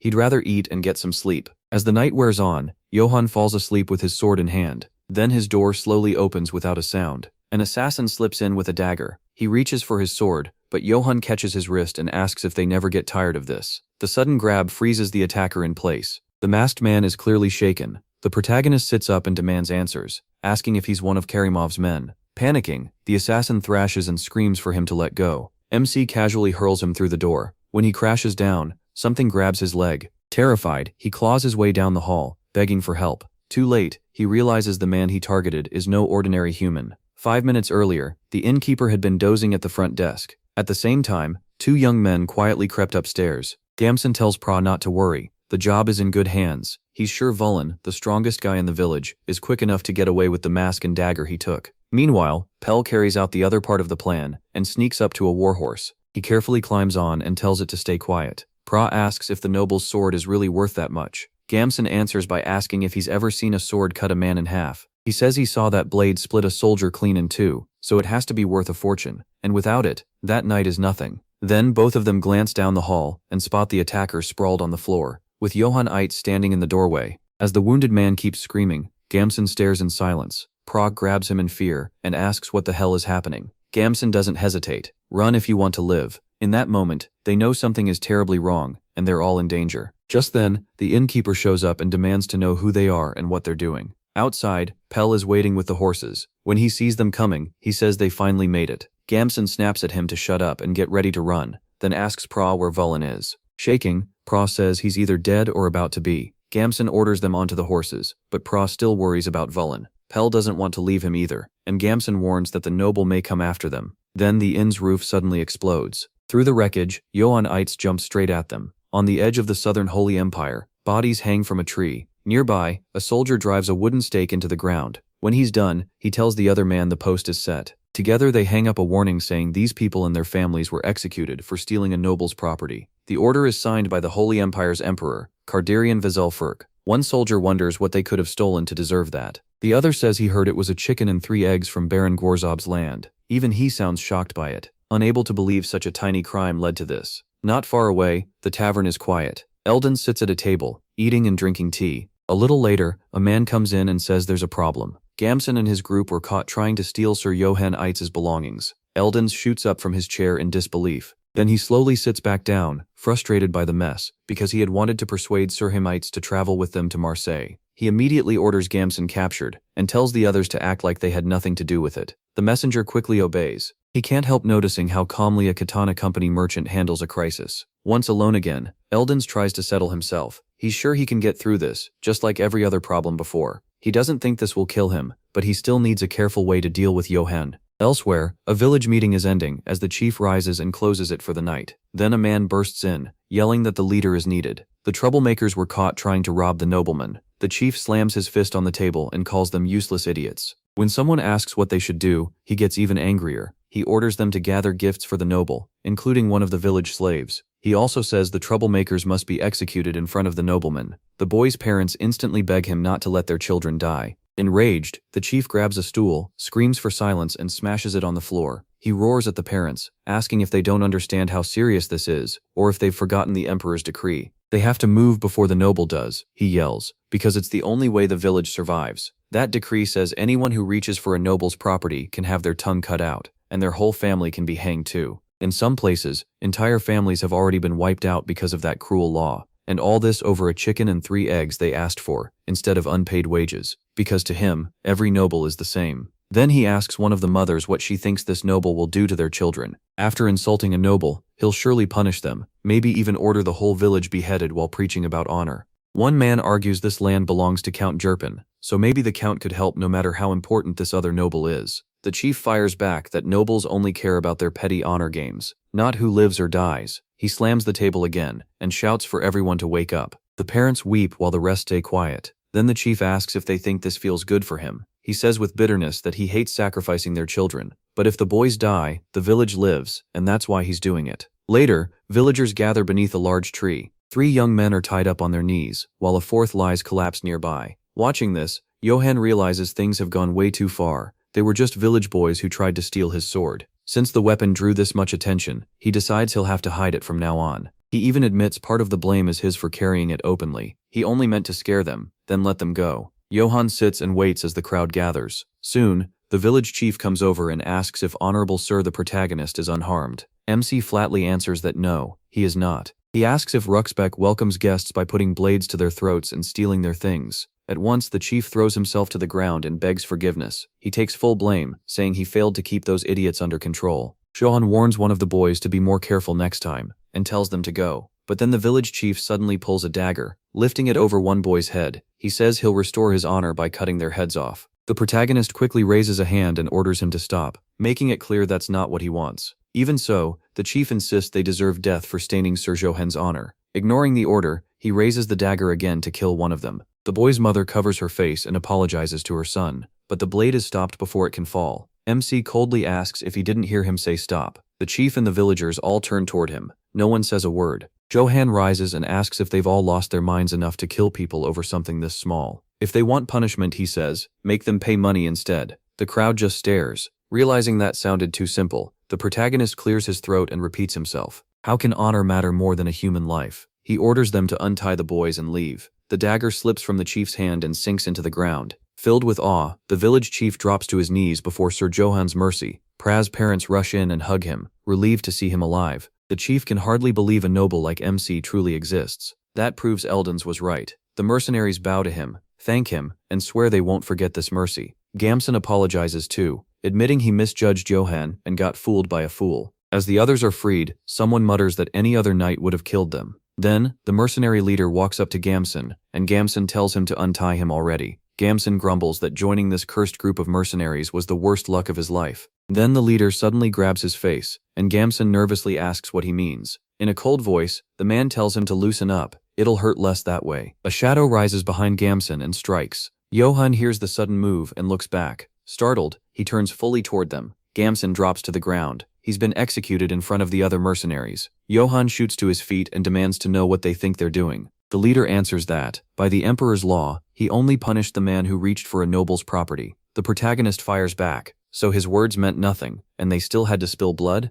The rest of the mercenaries and Eldon stay silent, watching. The leader tells Sir MC that mercenaries also live by honor and rules. Gamson's cowardly act, he says, shamed them and put the whole group at risk, so this was his way of protecting those rules. Then he holds out his dagger and says Johan should punish him if he thinks this crossed the line. He realizes the man has a point. Mercenaries have their own honor too, and the leader was ready to defend it with his life. So the protagonist lowers and sheathes his sword while everyone keeps watching in silence. Then he pushes the offered dagger aside. He admits he hadn't thought about the mercenaries' side, and apologizes. That shocks both the mercenaries and Eldons, who never expected a noble to say sorry. Johan then tells Khan to put the dagger away, and Khan asks to be forgiven. A moment later, MC thanks Khan for understanding. One mercenary scolds Khan for standing up to a noble, but Khan jokes he can kick him later if he does it again. From afar, Eldon sees Johan in a whole new way. This noble wasn't like the others, fair, brave, and not bossy at all. Eldons can't stop wondering how someone like that even exists. Right then, he decides to make him his ally no matter what, and raise his own standing in the company. Later, the group heads on down the road at sunset. On the way, the protagonist checks a pocket watch he took from the loot. He regrets picking what looked most expensive, because the thing is broken. Then someone comes up from behind. A young woman calls him Master Johan, and says she has one more person to look after now. Soon, another voice calls out from the village gate. The chief comes over with gifts from the village to thank him. Among them, MC spots a watch, and is surprised they found something so valuable. The chief also offers him a slave, saying the boy knows geography and could be useful. It's the first slave Johan has seen in such terrible shape, and he knows leaving the boy like that could kill him. He thanks the chief, then asks them to wash and feed the boy before they leave. The chief declares that Gooden has been accepted. Even so, he feels uneasy about owning a slave. That night, back at camp, the mercenaries eat meat by the fire, while one warns Khan not to drink. Gooden walks up to Johan, who's cleaning his sword, and calls him master. He offers him food, and the protagonist thanks him. Then MC asks him to stop using that title and just call him by his name. The boy gratefully agrees, while he starts wondering if the kid might actually be a girl. Curious, he asks how someone good at geography ended up a slave. Gooden says it's an ugly story, then asks if bad things happen to nobles too. Johan says he wants to hear Gooden's story first, and Gooden agrees. He says he used to be a peddler who moved and resold weapons in the east. Later, by a noble's order, he got dragged into smuggling gold. The protagonist points out that crime usually means death, so Gooden was lucky to live. Gooden explains he needed money because his younger siblings were sick and starving, so he kept moving the hidden gold for the noble. Then one day, that same noble turned him in. Johan figures he got tossed aside once he was no longer useful, and asks if he at least demanded a trial. Gooden shakes his head. Under the Emperor's decree, he wasn't even allowed to speak. MC asks if he managed to send money to his siblings. Gooden says no. To avoid being executed on the spot, all the money went to bribing the guards. He apologizes, but Johan tells him he did nothing wrong. This cruel world makes him grind his teeth. Without power, people are treated like criminals, used and crushed with no way to fight back against nobles. Not even House Britz's private soldiers were spared, forced to survive by stealing from others, and the people of Rutzbeck were pushed so far they nearly sacrificed their own children. Then there's Gooden, used up and thrown away as a slave. Johann wonders how any of this can be called fair, but reminds himself now isn't the time. He's being hunted by the Emperor's army and could die any moment. Then he calls for Gooden, and the boy answers right away. The protagonist tells him they're comrades now, and they'll survive and live well together. The young woman blushes. Suddenly, a mercenary runs up and reports a monster nearby. Johann gets up, annoyed that he can't even rest. He asks where it is, and the man points the way as they all rush over. Gooden stays behind, quietly repeating MC's words to himself. When he reaches the others, he asks if the monster is close. They say it's too dark to tell for sure, but something is definitely out there in the dark. Then Johann steps out from the bushes, and the mercenaries yell for him to get down. He calmly says it's fine, and tells them to lower their weapons, which leaves them totally confused. Johann says he's going in for a closer look, then heads into the dark woods. Khan warns that monsters aren't easy to fight, and are always dangerous. He reminds the protagonist their job is to protect Eldons, not take reckless chances. MC suddenly stops, closes his eyes, and says he feels something.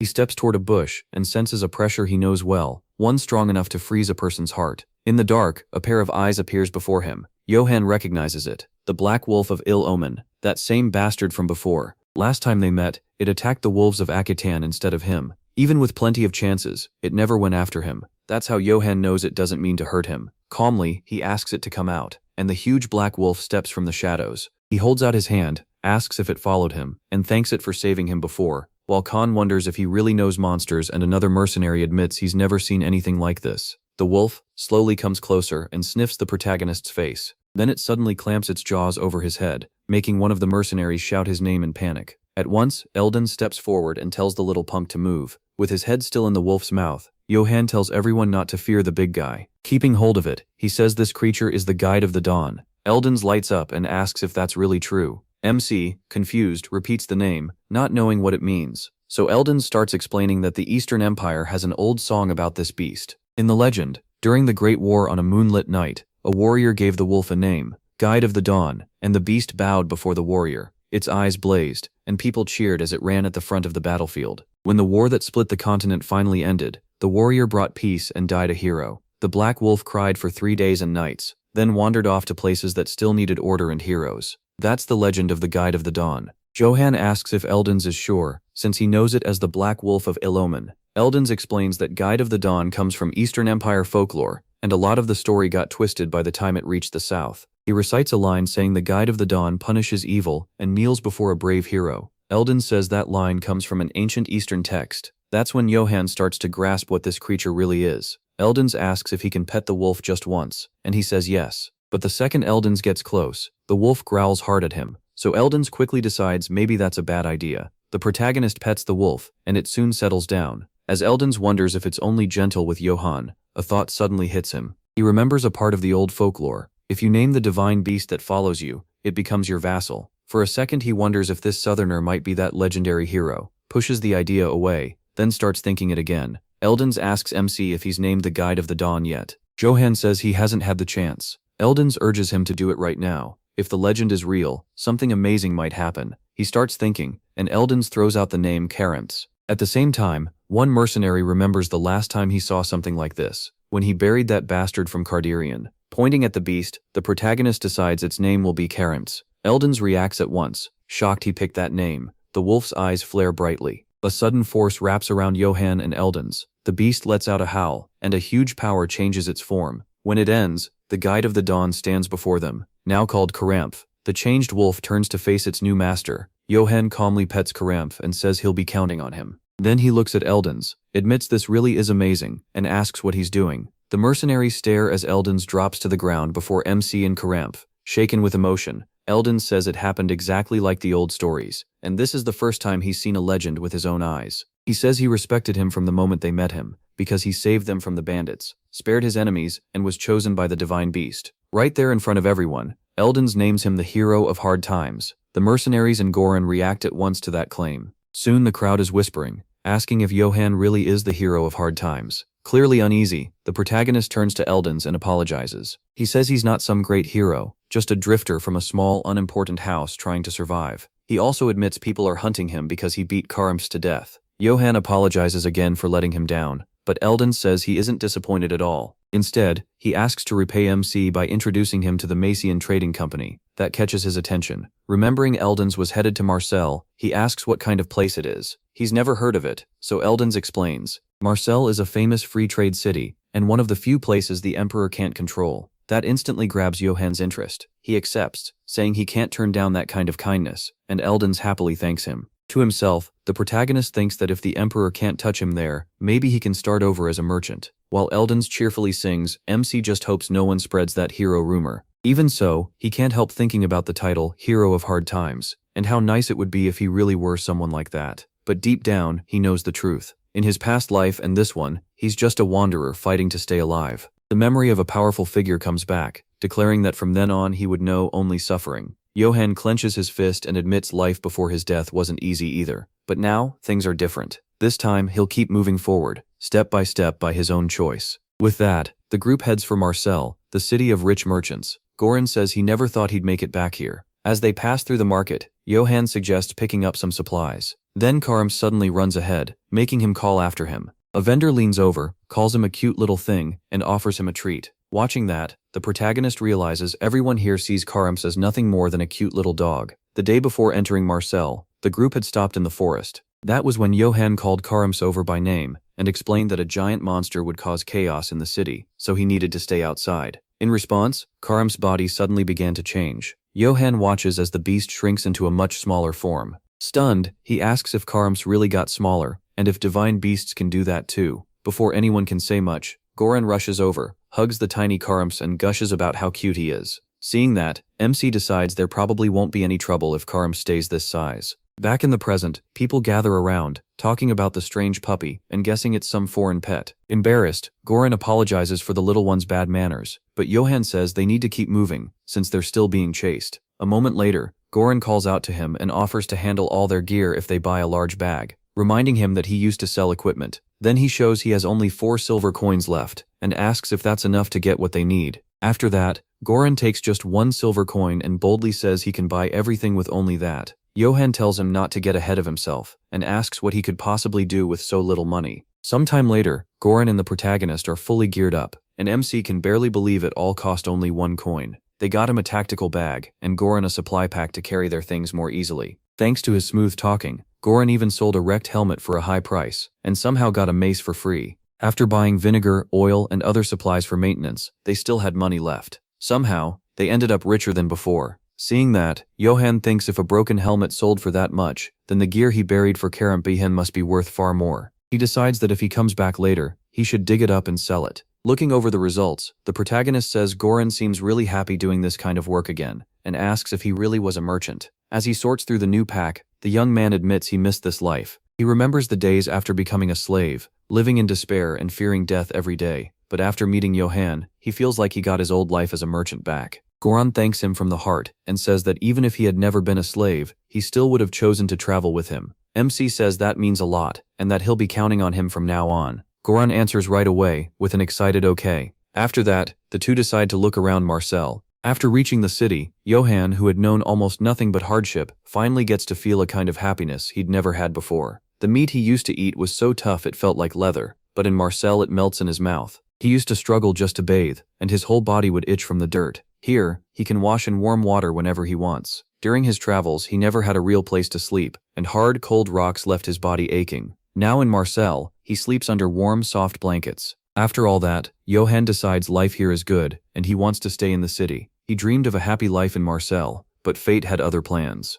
The next day, the city square is packed with people. As he walks through it, he says life here feels peaceful, since it's been so long since he could walk through the streets without fear. Then a strange feeling hits him, and he knows something's wrong. Spotting a crowd gathered nearby, he wonders if more bandits are around. One man says criminals kidnapped Dave's daughter and stole all the goods they were moving. Johan keeps eating his skewer while he listens, as others complain that no one can live in peace with bandits around. Hearing that, Goran tells the protagonist the city feels tense because of them. Farther ahead, a mercenary threatens a vendor, saying he'll pay later and asking if the man knows who he's dealing with. He yells that he only wants a meat skewer because he hasn't eaten in 4 days. This was a stray from the Akaton wolves, separated while chasing Johan and somehow ending up in Marcel. He turns to keep arguing, then suddenly freezes. In that moment, both he and MC recognize each other. The mercenary curses him and rushes straight at him. He realizes the ActionToon wolves tracked him all the way to Marcel, and the situation is terrible. He knows a fight here can only end badly. The mercenary charges with his sword raised, screaming for him to die. Before the strike lands, a rider appears and smashes into the attacker. The mercenary drops to the ground, beaten in front of the whole crowd. The man says that with security this bad,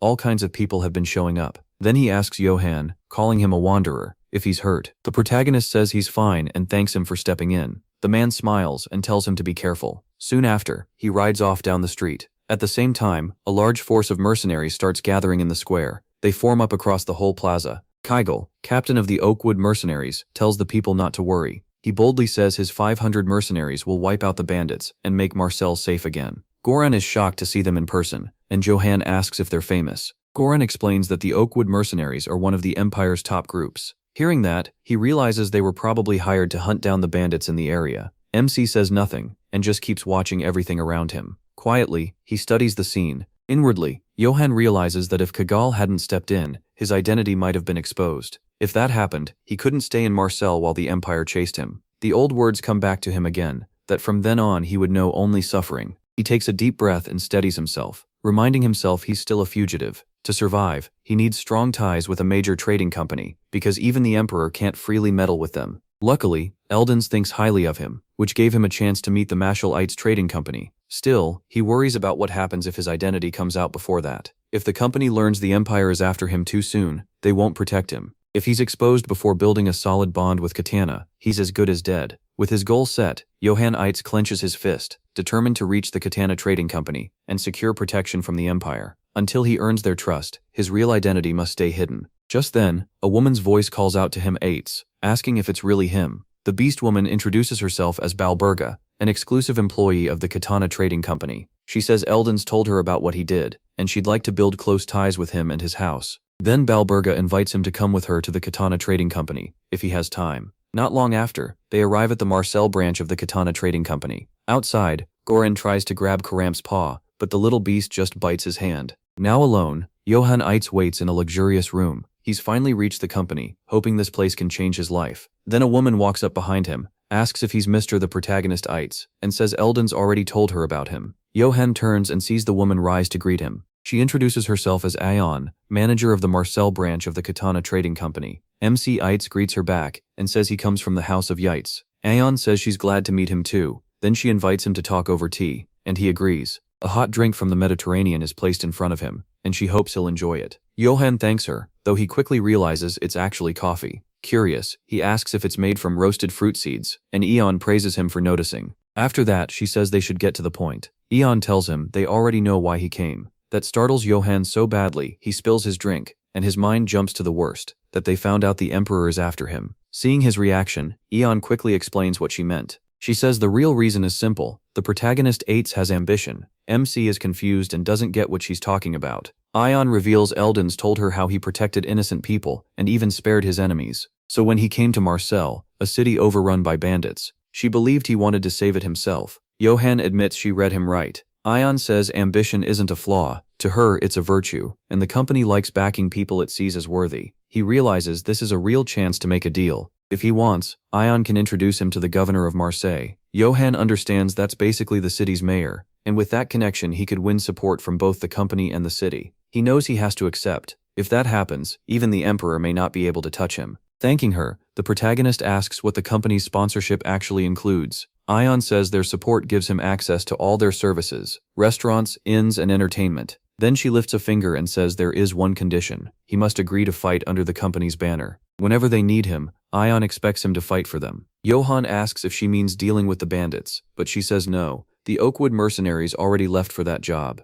Another task is waiting for him instead. After a short pause, he asks what it is. Ion explains that more merchant districts have started resenting the company, saying it controls too much of the market. Then she says she wants him to kill those people, and even their children if possible. Looking him right in the eye, she asks what he thinks of that one condition. Johan goes quiet and thinks it over. As evening comes, MC eventually walks out of the building. Outside, Gooden greets him with a smile and asks how the meeting went. Johan only stares off into the distance, making Gooden call his name. Then he suddenly shouts that they're about to suck some honey. Gooden just blinks at him, confused, and repeats, "Suck some honey?" An hour earlier, the protagonist and Ion were still in the meeting room. At that point, Johan flat out rejects her offer. He says that in a big city like Marseille, complaints are normal when one group controls distribution. Then he asks if, instead of talking things out, she really expects him to kill those people, and their children too. He says he won't murder innocent people for that, and tells her they should act like this deal was never brought up. For a few seconds the two just stare at each other. Then Aeon's expression shifts. She tells him he passed, which leaves Johan confused. With a small bow, she explains it was only a test to judge whether he was fit for sponsorship,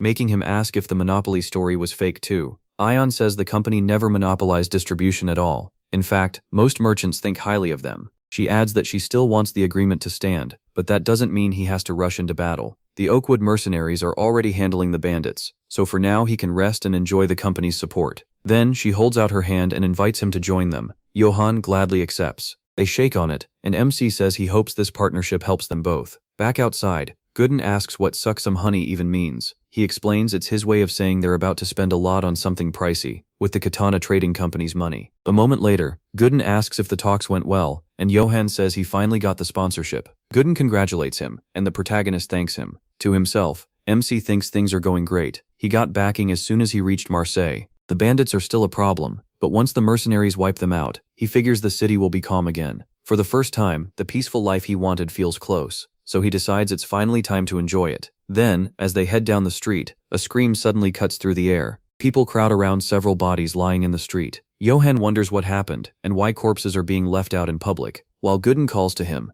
Goran steps up and warns him that it's here, making him ask what's going on. Goran says the bandits have gotten even worse, killing merchants' families to scare the whole city. Seeing the bloody bodies, Johan realizes the crisis is nowhere near over. From the crowd, one citizen yells that nobody is doing anything, and Marseille should answer for this. Another claims the emperor must be behind the bandits, but others instantly call that crazy. The crowd breaks into shouting, with some defending the emperor and others blaming him. Voices pile over each other in a mess of accusations, while Johan watches the chaos. Looking at it all, he realizes the little piece Marseille had is being torn apart by the bandits. He starts wondering what the mercenaries are even doing. Back in her office, Ibelka rushes in and tells manager Ion she has terrible news. Already knowing about the bodies, Ion asks what the Oakwood mercenaries are doing. Ibelka hesitates, then says they still haven't made contact with the Oakwood mercenaries, leaving Johan wondering what that really means. She adds that the liaison officer was found dead near the forest the day before, and the body was horribly mangled. Ion thinks about how the Oakwood mercenaries have the strength of a city's army, and can't believe a simple group of bandits could beat them. Tense, she slams the table and calls for Ibelka, who answers at once. The manager orders her to bring Sutendel, the mage of the Aphil River, so they can learn through his prophecies whether the mercenaries were truly defeated. By moonlight, Sutendel puts a hand in the river and says he understands what's going on. He tells Katana she's wrong. Searching for the mercenaries won't change anything. His prophecy says Johan, the man who killed the emperor's hound and escaped, is now hiding in the pocket of Marcel. Even so, Sutendel says things won't go the way that bastard expects. At the Merchants Guild in Marseille, the door opens, and a long-bearded old man clears his throat to announce himself. A cat-eared maid jumps in surprise at the sudden visitor. She welcomes Lord Sutendel and thanks him for coming. He grabs her and asks if this is really their idea of gratitude, complaining that his spear rusted while he waited. He says he'll escort Lady Ion, then immediately decides that won't be needed. Nervous, the maid says that if it were truly urgent, her lady would have come in person. Sutendel warns her not to make him say it again. Later, he sits alone in a room, clearing his throat with growing impatience. Touching his throat, he remembers the river's voice telling him he would meet it here. Just then, a young man walks in with a small animal beside him. Looking around the guild, he says he's finally about to meet the governor of Marseille. As he heads for the entrance, he talks about becoming friendly with the governor so he can secure his place here. He keeps walking and enters the dark hall. Once inside, he wonders what a governor is even supposed to look like, and wishes he'd asked first. When his companion starts growling, he asks what's wrong with Karamf. The old man cuts in, saying Karamf is no name for a divine beast. Johan fixes him with a serious look. Sutendel studies him just as hard. The protagonist asks who he is, pointing out that they clearly don't know each other. The man introduces himself as Sutendel, a sage of the river Ifale. Crouching beside his beast, Johan asks what a sage even is. Seeing his confusion, Sutendel says it simply means he's a mage.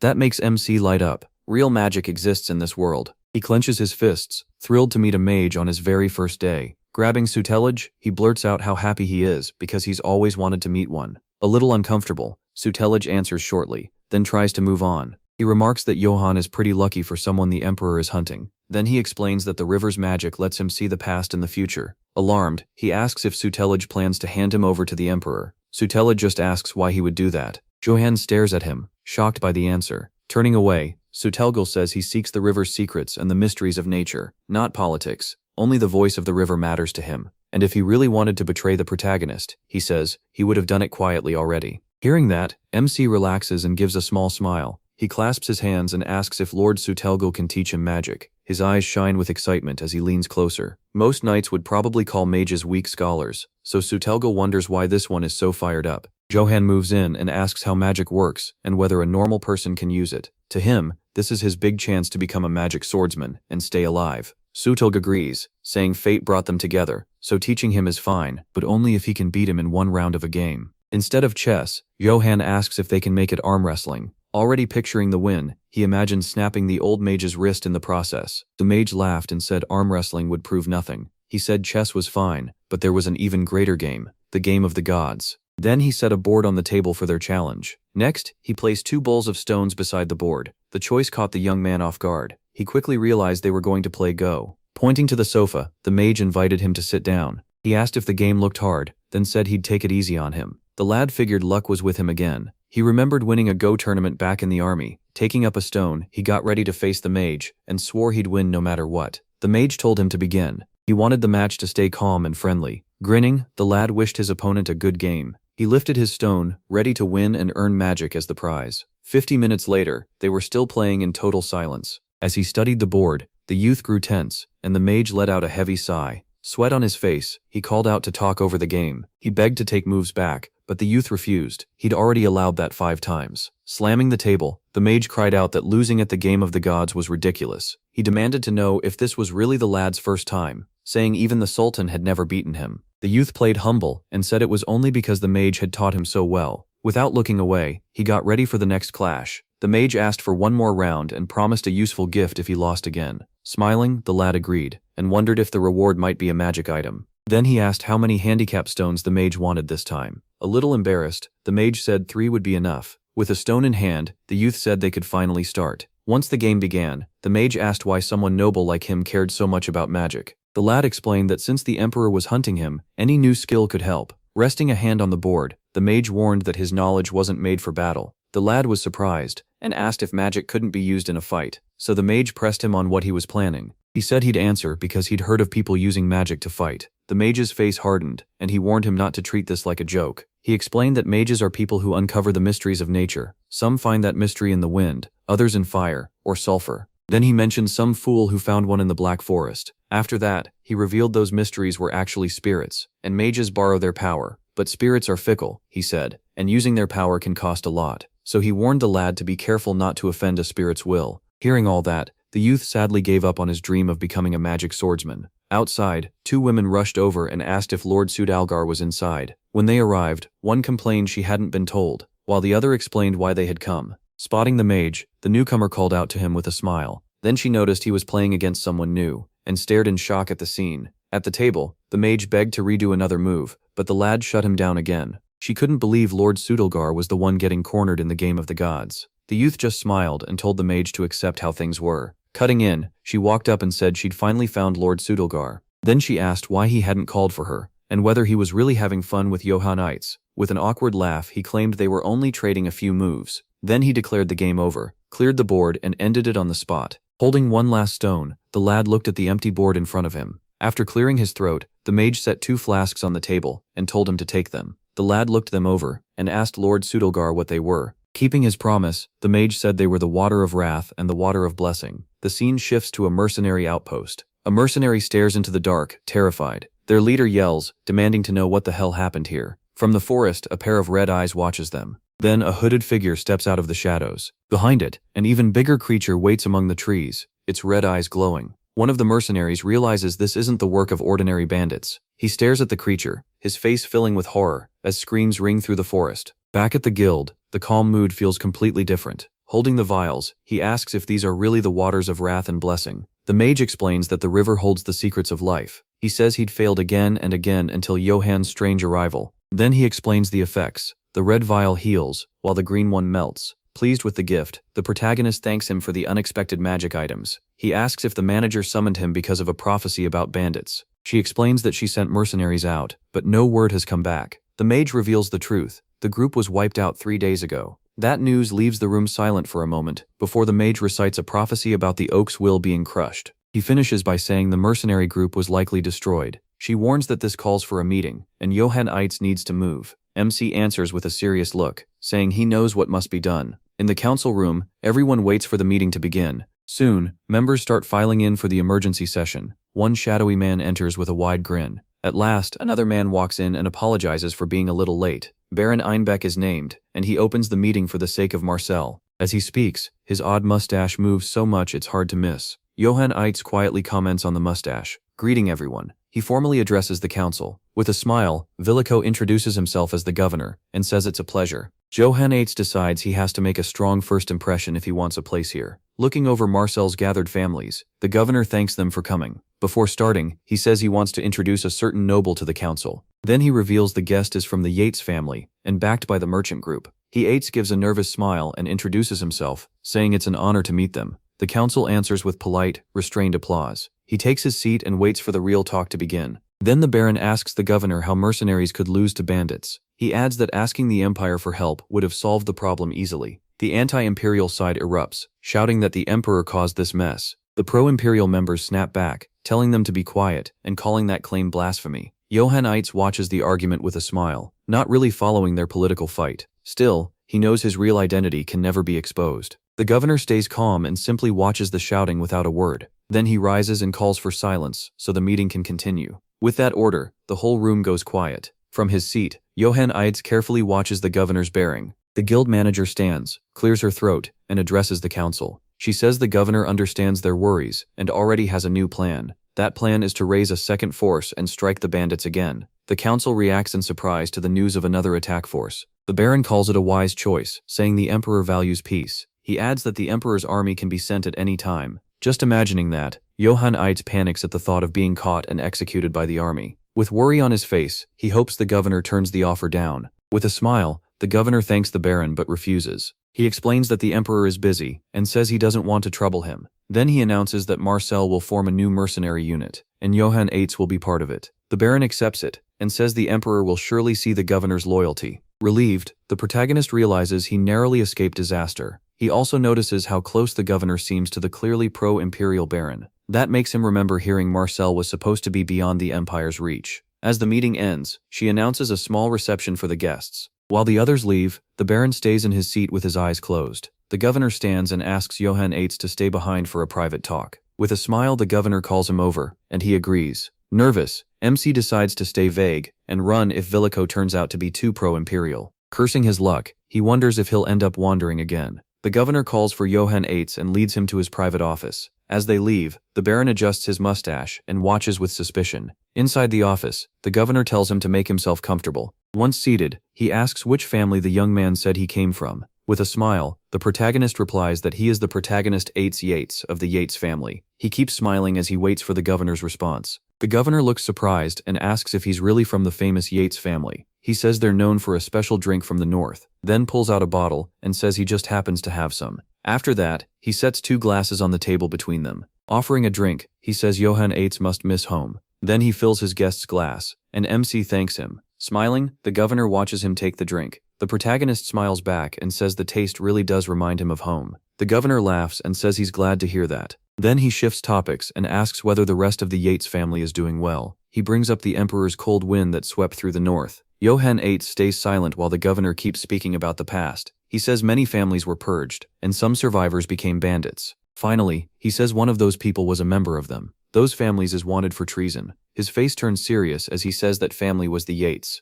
Yahello answers that he's never heard that name before. The governor keeps staring at him, watching for any reaction. Then he suddenly laughs and apologizes for dragging the talk out. MC forces a small laugh and says it's fine. The governor gets up and asks if Yahello noticed something. He reveals the drink was just cheap whiskey, not some special Yates liquor. He falls silent, eyes wide, telling him to drop the act. The governor calls him the protagonist Yates. MC freezes as his identity is exposed, but the governor says he doesn't plan to turn him over to the Emperor. Then he spins it around and says maybe he will. Thrown off, Yahello asks what that even means. Villico says he'll choose only what helps Marcel most. He adds that nobody really knows what the city needs most right now. Johan listens as Vieko explains his plan to keep the town safe through a careful balance. He says the bandits come first and orders him aides to wipe out them. If he fails, Vieko will send him straight to the Emperor. Outside, the protagonist leans on a stone rail, worn out. He hates having another leash on him, and wonders if he should just run. But after everything he's already survived, he faces the mission head-on. Gritting his teeth, he says nothing comes free, and he'll finish this. A child suddenly calls to him, excited about the arrival of the subjugation force.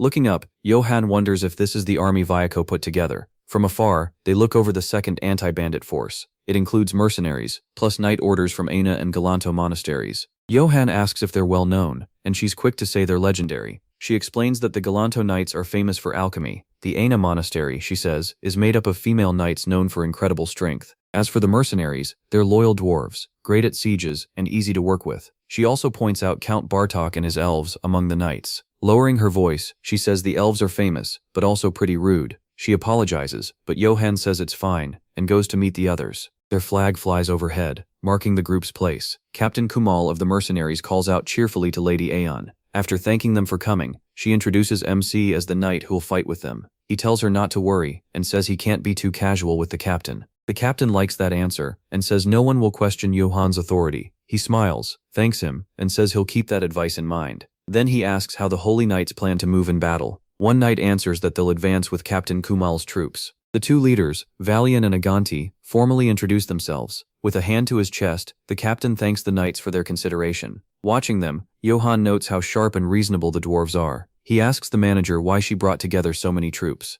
A moment later, the sound of horse hooves reaches the group. Riding in, Knight Bartok Gustav boasts that his men alone would have been enough. Two other knights agree and suggest there's another reason everyone was called here. As they talk, one knight turns, confused, and asks if Johan is the knight under that flag. The protagonist firmly says yes, and introduces himself as the protagonist of the Yates family. The knight sneers, saying he's never heard of them. Then he points at MC and warns him not to expect help if things go bad in battle. Johan only says he'll remember that. The knight adds that they won't take orders from the captain, and tells them not to ask for help. Still on horseback, he demands the manager prepare a banquet for him, and she agrees. He loudly orders everyone forward, and the knights ride off ahead of the main force. Seeing that, he understands why the captain checked the chain of command earlier. Even with the tension, he thinks these forces can beat the bandits. Off to the side, a maid whispers something to the manager. She turns to Johan and tells him someone wants to meet him tonight. Surprised, he points to himself and asks if it's Governor Valako again. She hesitates, clearly nervous, and doesn't give a straight answer. That night, the soldiers celebrate at camp before the battle. One elf drinks in the middle of the party, surrounded by women. He lifts his mug and toasts to the death of their enemies.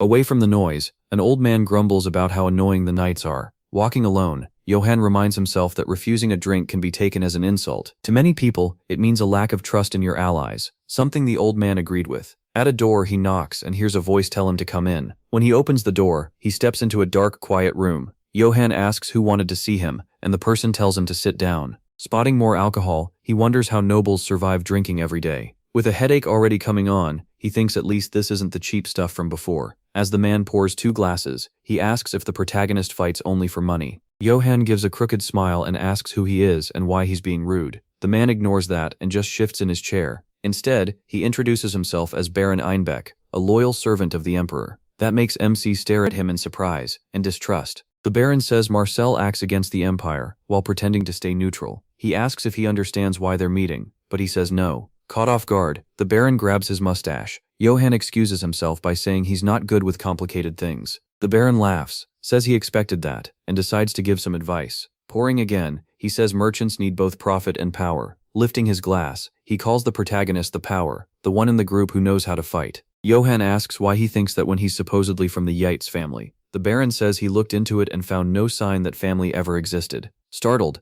MC realizes the Baron has figured him out too. The Baron says a similar name, the Yates family, did exist once. According to him, they were wiped out for betrayal. Johan fires back that Yates or Yates doesn't matter. Marcel accepted him anyway. Done with the talk, he asks what the Baron really wants. The Baron points at him and orders him to skip the subjugation mission and use his strength for the Emperor instead. He says nothing and just stares back. The Baron pushes harder, calling it a chance to join the Empire. He promises Johan a real Yates title and rich land of his own. Growing excited, the Baron says glory and peace will be his if he agrees. He claims the weak are meant to fight while the strong take the reward. Then he goes even further, saying weak people are meant to die to bandits. Now shouting, he says anyone who dies only has themselves to blame. With a faint smile, Johann refuses him flat out. The Baron can only stare, completely stunned. The protagonist says one of the Emperor's men once came to his land and slaughtered his family. Looking right at the Baron, he says that man offered the same deal. Johann says he refused then too, but the Baron tries to argue this time is different. MC meets his eyes, and reveals that the Emperor's man died by his hand. The Baron's eyes widen at the confession. He goes on, saying he crushed that Imperial Knight's head without a second thought. He adds that the Knight's golden armor was smashed to pieces that day. Terrified, the Baron asks if Karimov, the Emperor's famous knight, is really dead. Johann stands and says he's the only survivor of the ruined Eitz family. He grabs his glass, ready to end the talk. After taking a drink, he dumps the rest of the wine over the shaken Baron.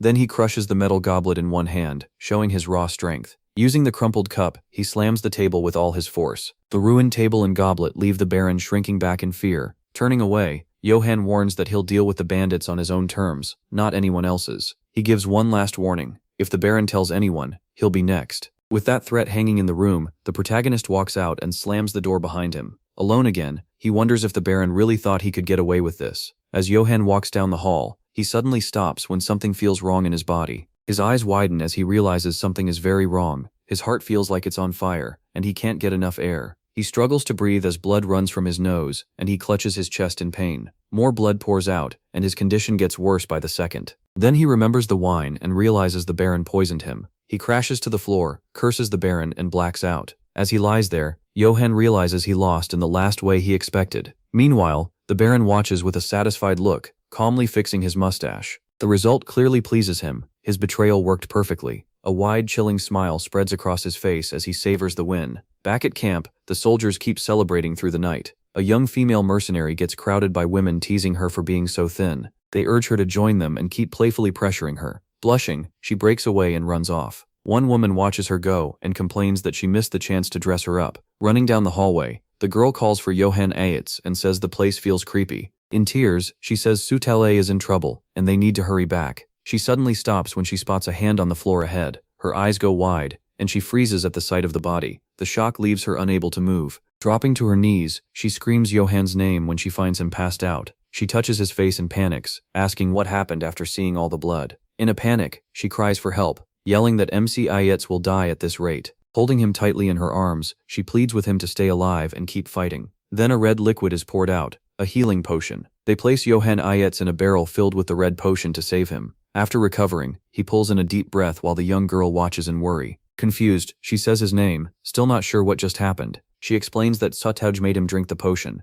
Johann thanks her, saying he lived because she found him in the hall just in time. From his chair, he also thanks Sutej, admitting the potion saved his life. The mage scolds him for carelessly meeting the Baron, then warns him to save the rest since only half the potion remains. After that, the mage asks if he managed to catch Baron Einbeck in the end, but he says the Baron had already run by the time he got there. In a flashback, he roars the Baron's name and orders the traitor to come out. Blocked by guards, he rushes at them, shouting that he won't forgive the Baron this time. But one guard tells him the man he's after already escaped. Back in the present, he only listens to the report in silence, his face still bruised. Then he steps on a letter and realizes the Baron left something important on the floor. With a slight smile, he says he found something even more useful. Holding up the letter, he says the whole incident is written inside. The mage asks if it proves the Emperor was behind the bandits. Johann says no. What's in that document is far worse. Scene change. A lone knight rides out under the full moon as the Baron travels through the forest at night. Smiling, he thinks by now Johann Eitz should already be dead. Pleased with himself, he keeps going, sure everything followed the Emperor's plan. When he reaches camp, the guards announce Sir Einbeck's arrival. A blond man greets him, and the Baron answers with a simple nod.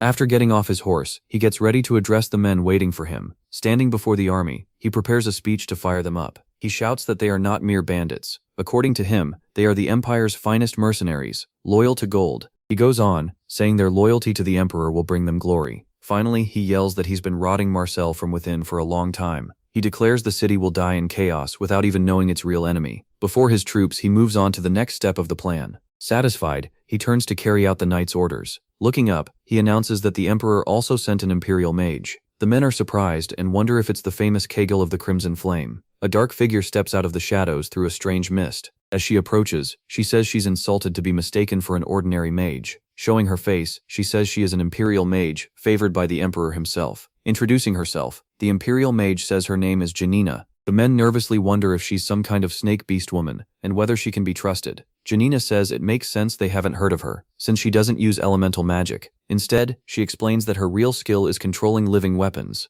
She starts shaping something with a strange power in her hands. Holding a vial, she confirms they heard right. A violent tremor suddenly shakes the ground under the mercenaries' feet. With a motion of her hands, she makes the earth rumble and split open in front of them. The men stare in terror, eyes wide. Then a huge creature rises from underground to join the battle. Smiling, Janina says her beloved troll will help with the mission. The Baron shouts that tomorrow is the day they crush Marcel's army. Raising his fist, he orders them to offer up the city of Marcel to the Emperor, ending with a loud war cry. One man excitedly shouts for the Sacred Empire to live forever. Soon the whole force joins in, cheering for the Emperor's long life. Back with Johann, he listens quietly, his face still dirty and bruised. Then the young mercenary calls to him, saying she's ready to help. Holding the letter, he tells her to deliver it to Governor Viaco Traniani. As he hands it over, Johann says the governor must confirm it himself. With the mage beside him, he calls Goran and Khan forward. Looking into the night, the mage wonders why the river spared the protagonist. He then asks what the river is trying to do through that night. On the day they leave, the dwarf captain waits by Marcel's gate. The second bandit hunting force is gathered and ready to move. Nearby, a knight clasps his hands and prays, calling his god his refuge. Johann, already on horseback, rides up to join the main force of troops. Someone calls him over to say goodbye. Wishing him luck, the young woman tells him to prove himself in battle. The mage answers that this isn't MC's first campaign, and tells her to stay safe. He waves back, announces his departure, and follows the army, taking his place beside the wagons for the long march. The captain welcomes him and notes his arrival. Johann says he's ready. Signals pass between the troops as the captain gets ready to give the order to advance, shouting to the army waiting before him. Then comes the final command. The whole army is ordered forward at once. The elven knights echo the call and surge ahead with swords drawn. Leading the push, the elf cavalry heads the army's advance. Watching them, Johann understands why Kumal had been told to move out. The captain repeats the command, and a war horn sends the whole army forward.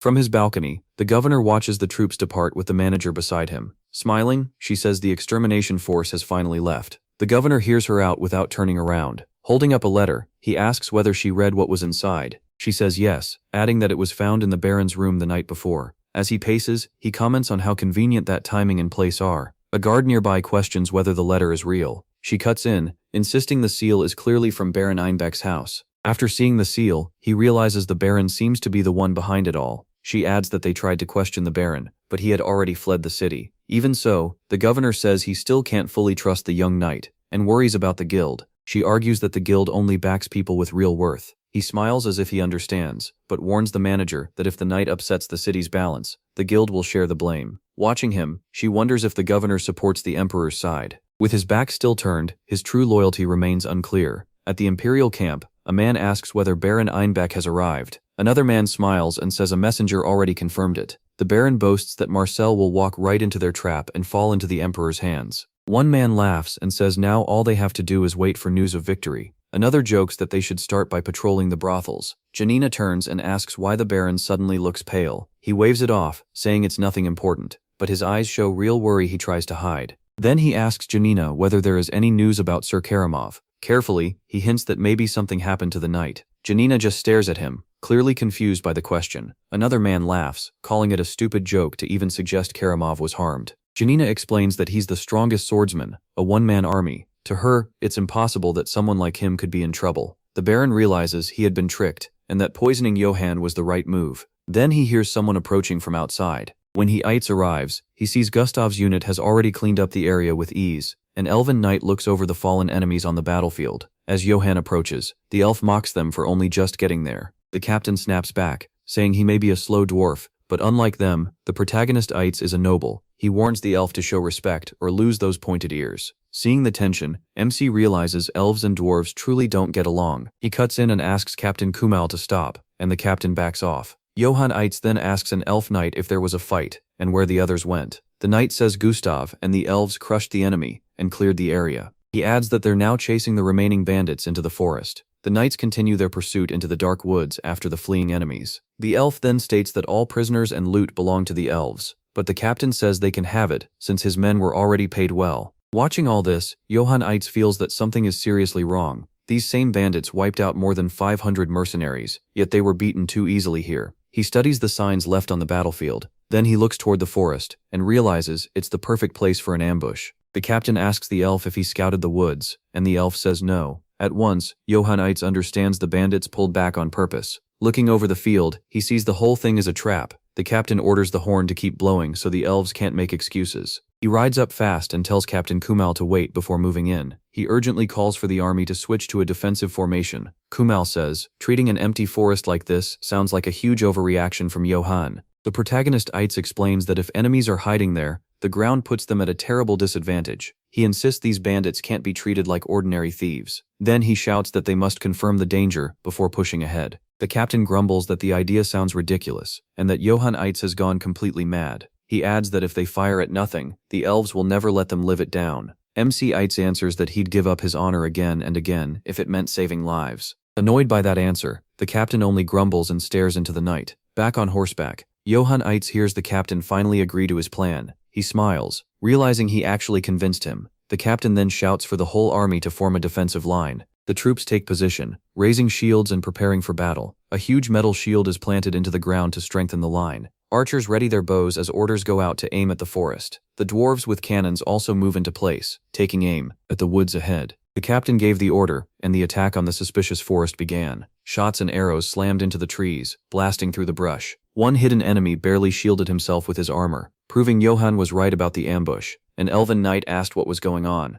Even a dwarf muttered, asking if the enemy had really planned a trap. Then a huge red-eyed beast came out of the trees, showing the real danger. In a flashback, Johann asks if they know the bullhead mercenaries. One man says yes, they're feared by mercenaries everywhere. The other says they cost even more than the wolves of Aquitaine. Now dead serious, he tells them to share everything they know. They say the group is mysterious and only accepts select jobs. When they move, they rush like a herd of mad bulls and never stop. Their specialty is smashing right through the middle of an enemy line. One asks if that's who they'll fight tomorrow, and Johann says yes, it is. These aren't common bandits, but top-class mercenaries. A man urges the protagonist to pull out of this fight. He warns him not to face them head-on. Johann asks why, and the answer is simple: they can't win. Then he shares a rumor. This company can use minotaurs in battle. MC touches his chin, remembering that tale from childhood. The story was about a minotaur called the Hero Slayer. Anyone who challenged it was said to be killed. One man clenches his fist and tells him not to fear the threat. Patting his back, he promises they'll risk their lives so Johann can escape. The protagonist smiles a little as he hears the offer from the two men in front of him. Then he says he was going to ask for their help in this battle anyway. They light up, saying they want to see these bullheads for themselves. But Johann turns serious and says he wants something different from them. Puzzled, they ask what else he could need from them. Back in the forest, the hidden enemies notice the change in formation and question it. Then they look up and see arrows raining down on them. The ambushers get hit before they can react. Once exposed, their leader yells for the mercenaries to get ready to attack. One mercenary stomps the ground, bracing himself for the fight about to begin. He stares ahead, ready to lead the charge against the troops, pushing forward even as arrows strike him. With a signal, he prepares to start the assault. Then he roars for his men to move and rush into battle. The dwarves answer with cannon fire, filling the area with flame and smoke. Even through the blast, the mercenaries keep coming without slowing down. With heavy steps, the enemy keeps marching toward Johann's army. Their line holds firm, tight and relentless as they advance. Now the bull-helmed mercenaries fully reveal themselves. One lifts his axe with a roar and drives the attack forward. The bullheads press in with a clean battle formation.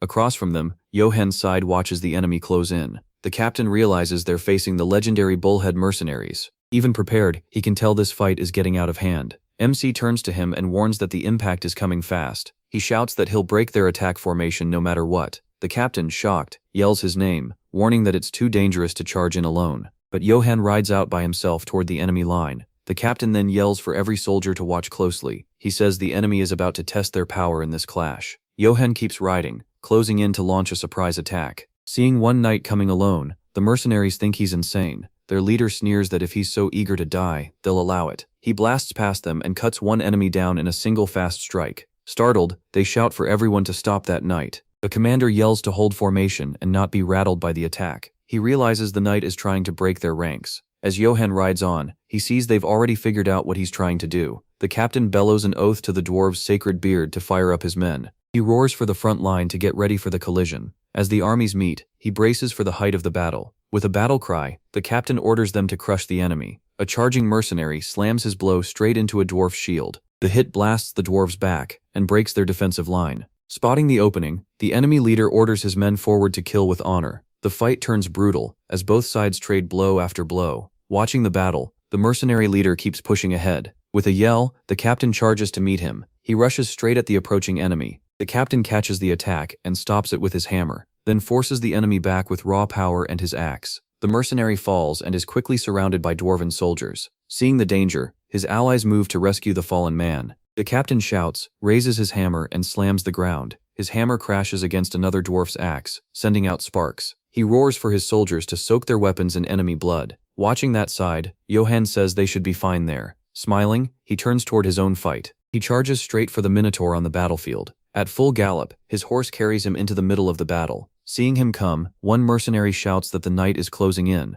Their leader, Numeros, demands to know what fool would challenge him without a sword. A soldier says the knight is trying to break their formation, and Numeros curses him for speaking up. Then one mercenary asks to handle the knight himself. Numeros agrees and gives him the chance to fight. Centurion Numeros watches as the knight rides closer. With permission granted, the soldier yells that he'll kill the knight, but a sudden strike smashes him right in the face. Two more soldiers are dropped by fast, clean hits. The others look back in shock, wondering how he lost that fast. The lone knight keeps riding through the battlefield. Grinning, Johann realizes there really is a minotaur here. He remembers the warning. The rumors about that creature were true. He shouts at the beast, asking if it's the mercenaries' leader. The minotaur coldly tells him to get off the horse. Johann blinks, wondering why it said that so suddenly. The beast explains the horse could get hurt when the protagonist is torn apart. It says it likes the horse, so MC should get down and fight properly. He dismounts, agreeing that the horse shouldn't be dragged into this battle. Gripping his weapon, he says if he wins, he'll turn that tail into soup. He shouts his challenge, leaving the minotaur confused. The mercenary leader just stares, not getting the insult. Johann only smiles, ready for the real showdown.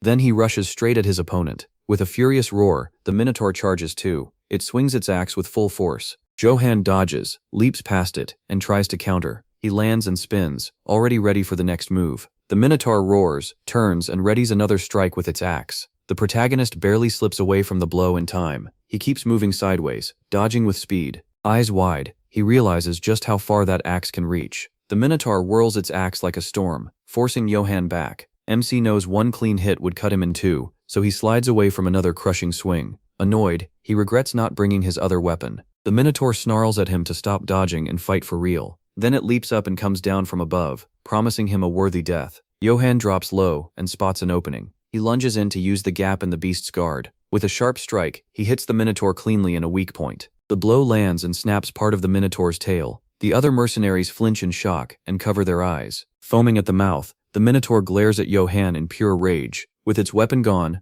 the beast now looks weaker in the fight. Panting hard, it braces for the next exchange, sweat pouring off its body. Both fighters pause, breathing hard and staring each other down. Then Johann shouts, leaps onto the minotaur, and says it's time to end this. Elsewhere, more troops push in to break the enemy horns. Their leader yells for them to crush these worthless foes with everything they have. A knight says the time has come, and asks God to forgive what they're about to do. Then he drinks a blue potion to begin the next phase of the fight. Seeing the change, one enemy asks what's happening. Another screams that these are the Knights of Galanto Monastery, now transformed. With Berserker mode active, the knights surge forward with new strength. One slices an enemy in half with a single swing of his sword. Focused and steady, the knight gets ready for another strike. An enemy leaps in, shouting that he'll crush the transformed knight. The knight blocks the blow with his blade. Nearby, one of the female knights gets ready to strike. She jumps in and lands a fast, heavy hit. After landing, she tells Brother Agante to rise because many still need him. He answers that the screams are their hymns, and the light will stay with them. A mercenary shouts for everyone to hold the line no matter what. He says Lord Numeros will kill the knight and join them soon. Then the Minotaur's helmet is smashed apart in the fight. Johann's weapon moves in for the final hit. Terrified,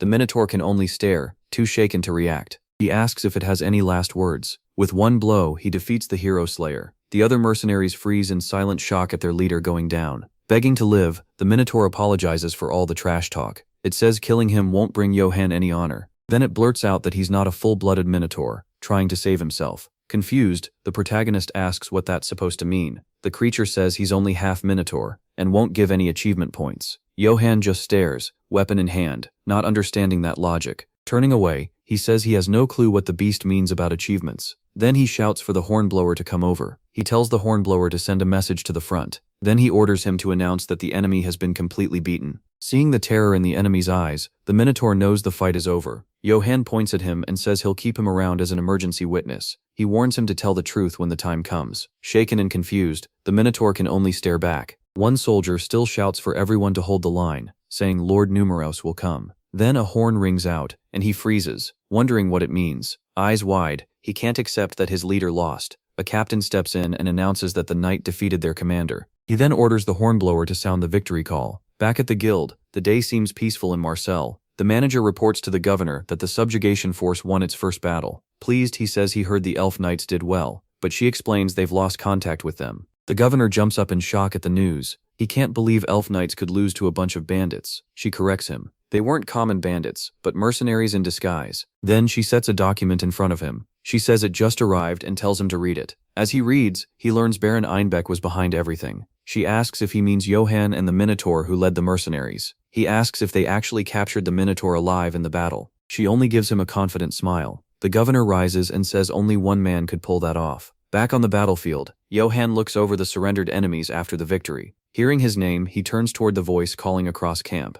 A young woman and the mage greet him, and he tells her to settle down. The mage says they've come a long way and should get some rest. The young woman excitedly says she heard all about his fight. MC covers his face and asks her not to praise him so much. She just smiles and says she means every word. The captain joins in, saying Sir Johan deserves all that praise. He adds that watching him charge the enemy fired everyone up. Coming closer, he calls the protagonist's bravery an example to them all. MC smiles and says he appreciates it, even if they're overdoing it. The captain also praises his tactics, saying they left everyone amazed. Then the sacred knights arrive and offer their blessings. They say they would have walked right into the ambush without Sir Johan. The female knight adds that they were impressed he spared the enemy. He says there was no need to kill the Minotaur. She admits fighting it head-on would have been almost impossible for them. Looking aside, she says that even after it surrendered, most knights would have killed it, just to claim the title of Hero Slayer. With a smile, she says Sir Johan never sank that low. He answers with a faint smile, saying valuing an enemy's life is a virtue. Folding his hands, he says sparing it felt like the right choice. The mage cuts in and asks if the protagonist knows how many people he himself has killed.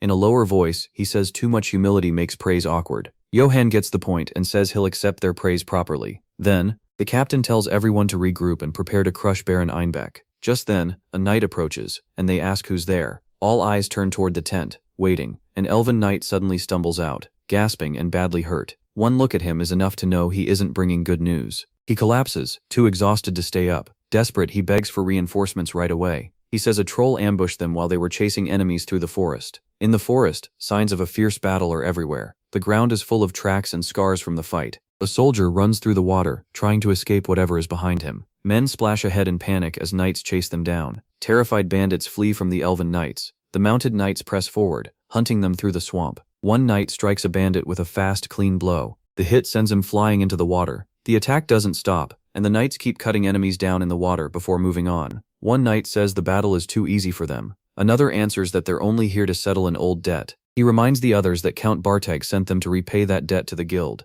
Another orders them to keep chasing and collect the spoils. Their leader raises his voice so everyone can hear. He orders the troops to hunt down and wipe out the enemies fleeing into the forest. Then he tells them to take anything valuable from the enemy. A knight warns that anyone who steals for themselves will be punished harshly. The troops push forward through the water and continue the chase. Their leader watches, satisfied with how the fight is going. From horseback, he tells them to take a short break and check their gear. One knight says he had no idea a place like this was here. Another says it's creepy, just right for bandits. Stepping into the water, he gets ready to keep searching the area. Then, someone points into the distance and says someone's coming their way. They watch the figure and wonder if it's one of their own. When the wounded knight reaches them, they ask what happened. He reaches out for help, then collapses just before something strikes. The knights draw their swords and ready themselves for what comes next. Alarmed, one asks what that newly appeared monster is. A huge creature rises in front of them, ready to fight. Roaring, it shows its sharp teeth at the knights. Fallen on the ground, the wounded knight says they walked straight into a trap.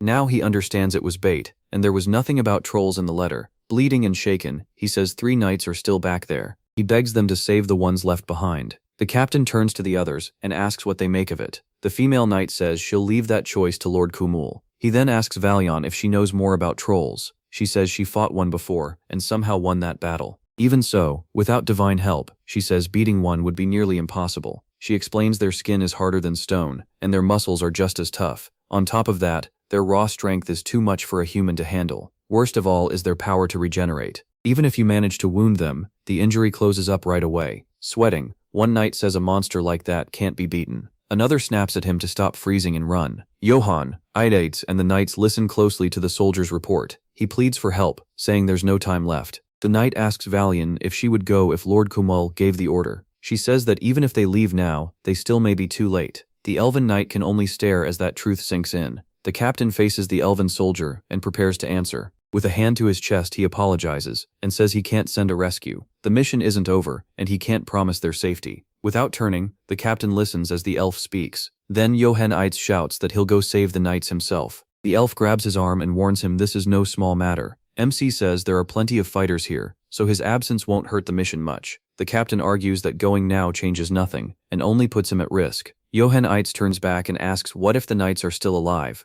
With a hard look, he says he can't stand by and let them die. He declares that if even one of them is alive, that's reason enough to try. The other knights look at the protagonist Eitz with deep respect. Kneeling, he asks Commander Kumul for permission to attempt the rescue. The captain takes a breath before giving his final answer. Pointing at him, he says Johann Eitz never stops surprising him. The young woman tells the mage that Sir MC has a truly noble heart. Without looking back, the mage says his reasons are pretty clear to him. If they move fast, they might still save the knights. Then he remembers elves are rich, so there might be a reward too. Back at the hideout, a man burns a letter and says the elves walked right into their trap. A hooded figure at the table watches and lets out a small laugh. He says that once the elves are gone, relations between Marcel and Orangs are finished. Another person cuts in, saying it's too early to celebrate. She reveals the mercenaries surrendered after all that gold was spent on them. Angry, she asks how they could quit so easily. The Baron brushes them off as throwaway pawns, but the mage pushes back. She glances at a letter and notices the Baron's family crest on the seal. He assures her the real plan is somewhere else. He then asks about Countess Janina's troll. The Baron says she worries too much and claims trolls are weak. Smiling, she asks why he thinks she put the troll there in the first place.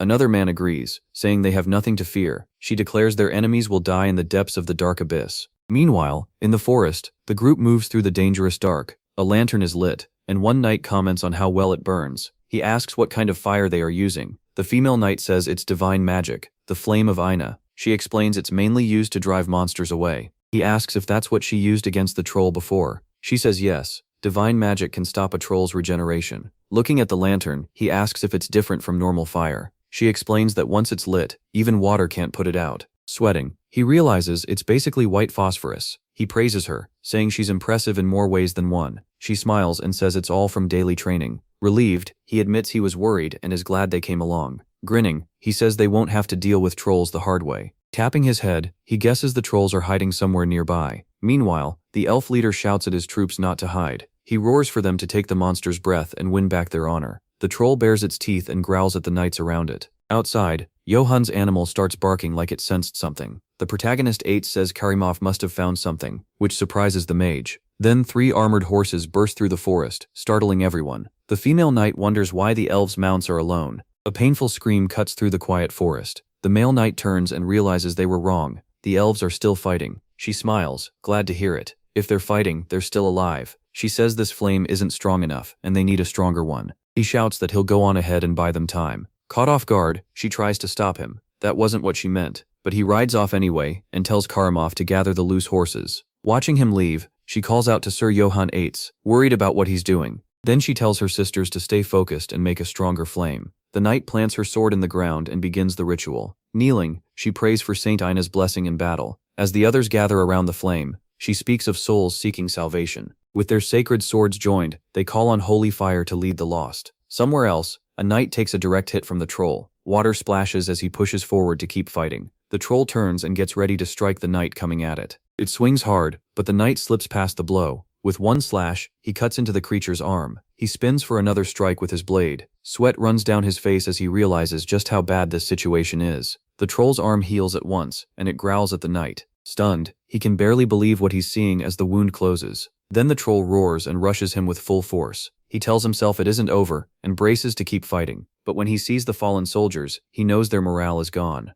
They're worn out, and he can tell they won't last much longer. So he decides the best he can do is keep the troll busy. A splash suddenly breaks the brief silence. He turns and shouts at Lauren, asking what he's doing. Lauren apologizes and admits he can't take the pressure anymore. He begs Gustav to get them out, but Gustav snaps at him to quit talking like that. The troll snarls and turns toward the knight coming closer. It lifts its huge arm, ready to crush him in one hit. The knight screams and braces for the attack. Sure, he's cornered. But instead of the final blow, something slams into his helmet with a clang. When he looks up, he realizes he wasn't the target. He stares in shock at how fast the battlefield changed. A spear has pierced the troll's chest and badly wounded it. The monster staggers back, confused by the spear in its chest. The soldiers are horrified. How did a plain spear break through its hide? One of them turns and screams Sir Gustav's name. Johann rides in, shouting at them not to freeze up. He urgently orders everyone to run right now. Back at the guild, night had fully fallen over Marcel. In his office, the governor reads a letter while the manager watches. He wonders if it's some kind of ghost message. The letter says the mercenary group is demanding the gate. The manager says Einbeck is behind this, and the governor agrees. He thinks back to the mercenary force sent on that mission. They were the first team sent to wipe out the bandits, but elite mercenaries were waiting and wiped them out. Now he sees the Baron used a fake seal to forge the letter. His conclusion is simple. They want to break through the city's defenses. Smiling, she agrees with the governor's read on the situation. She says they'll handle it tomorrow at sunrise. The governor says they're finally on the same page.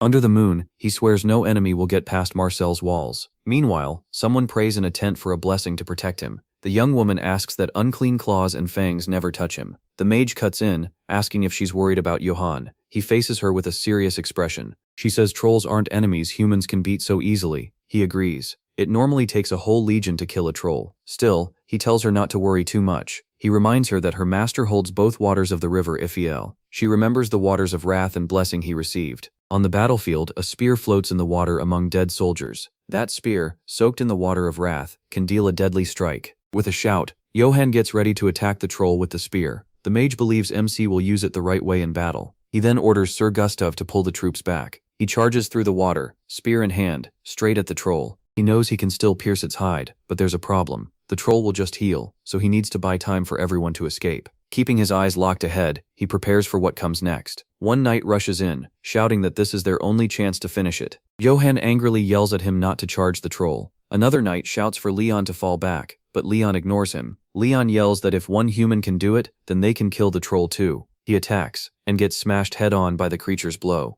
The hit sends him flying across the water. Blood spills from his mouth as the force of the strike hits him all at once. Johann shouts in anger. They came here to save them. The troll rips the spear from its chest and gets ready to attack again. The wound starts healing fast, closing up right away. Then it throws the spear into the water and prepares for its next move. Johann grips the spear and readies another full-power attack. With a battle cry, he charges back in. He rides through the water to draw the troll's attention and save the others. The troll turns toward him, and the protagonist orders it to look at him. He thinks it'll be enough if Gustav and the others can get away. With a yell, he strikes, and the troll turns to hit back. As he passes, his spear cuts into the troll's leg. Once the blow lands, the troll realizes its movement is slowed for the moment. Johann tries to pull away, but the troll grabs him before he can escape. A knight cries out in despair as he sees it happen. Held tight, MC is hurled away by the troll's brutal throw. His eyes widen. He let the troll get too close. Thrown into the air, he feels the full impact tear through his body. Back at camp, people wait in the open field for the troops to return.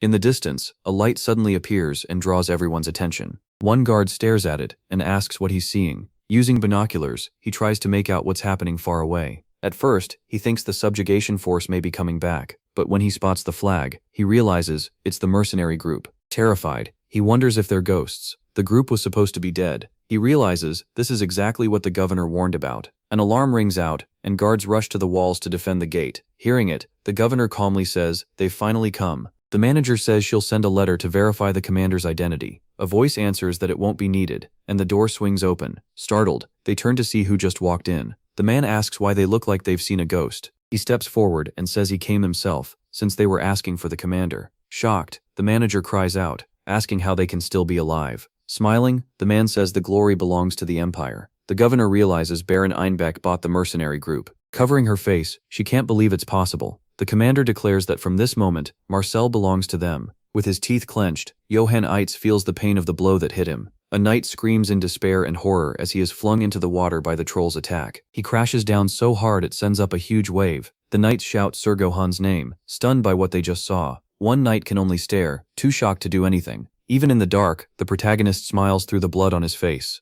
His body floats in the water, looking lifeless after the troll's blow. Nearby, a soldier grips the flag and gets ready for the night assault. At the signal, a torch bursts to life. A man smiles and says the fools in Marcel are doing exactly what was expected. He watches the lights and says it doesn't matter, they're getting in anyway. A guard runs past, shouting for everyone to get to the wall now. He says the bribed guard is opening the sewer gate for them. The traitor opens the passage and waits for the invasion to begin. Shouting, he swears loyalty to the sacred empire that paid him. Then a fast strike from behind cuts him down. Another guard claims the glory for the emperor, after killing the traitor. With a cold stare, he turns back to the plan. He reports that the bribed guard has been taken care of. Their leader Bradil watches the scene and prepares for the next move. He says the empire has no need for men who sell out for a few coins. Then he tells his troops that Marcel is theirs now. He orders them to seize the captain while the other guards are distracted. Moving with the soldiers, he says they're after the consul. The governor, grim-faced, tells the consul not to look at him that way. The man says the governor can keep his title and power. The manager angrily shouts that they can't trust him after this attack. He slowly claps and says he expected no less from Lady Ian.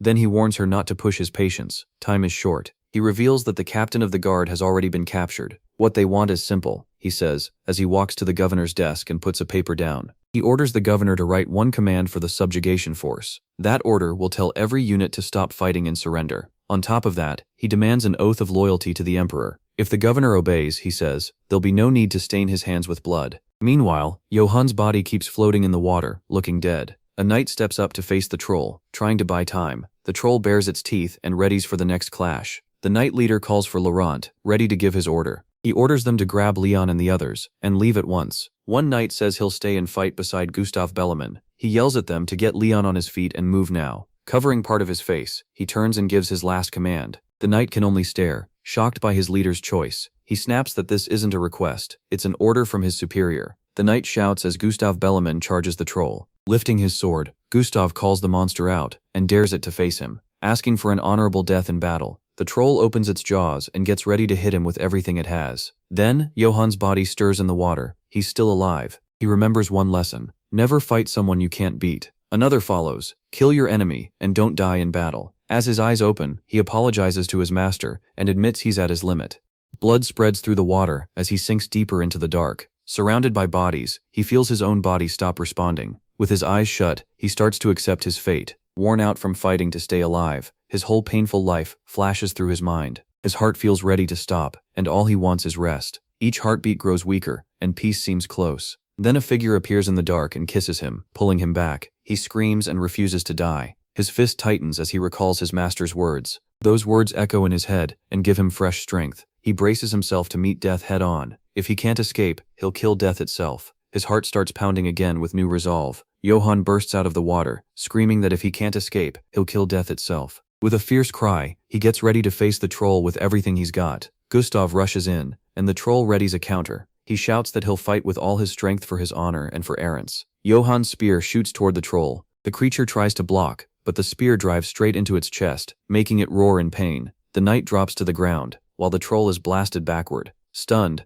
a knight cries out Gustave's name. Johann rises from the water, shocking the others. With a cold stare, he tells the elves to get out of his way. Back at camp, a soldier reports that Marcel City has fallen at last. The Baron shouts in triumph at the news of victory, laughing that everything went just as he planned. The mage reminds him the war isn't over, and he agrees. With a hard look, he says Valaco and Johann will be executed soon. The other man says it's ridiculous for merchants to meddle in politics. He vows to gather every merchant and purge Marcel City. That way, every guild on the continent will learn the Empire's power. He snaps his fingers, ready to give the next command. Drinks are brought out for a victory toast. Raising his glass, he says gold can't buy noble blood or honor. Smiling, the mage toasts to the long life of the sacred empire. Together, they celebrate the victory and their successful invasion. The man says he'll personally bring the news to the emperor, and the Baron tells him to make sure the credit is clear. Elsewhere, a man moves through the forest alone, already planning ahead. He calls Baron Einbeck a fool, who won't report things the way he wants.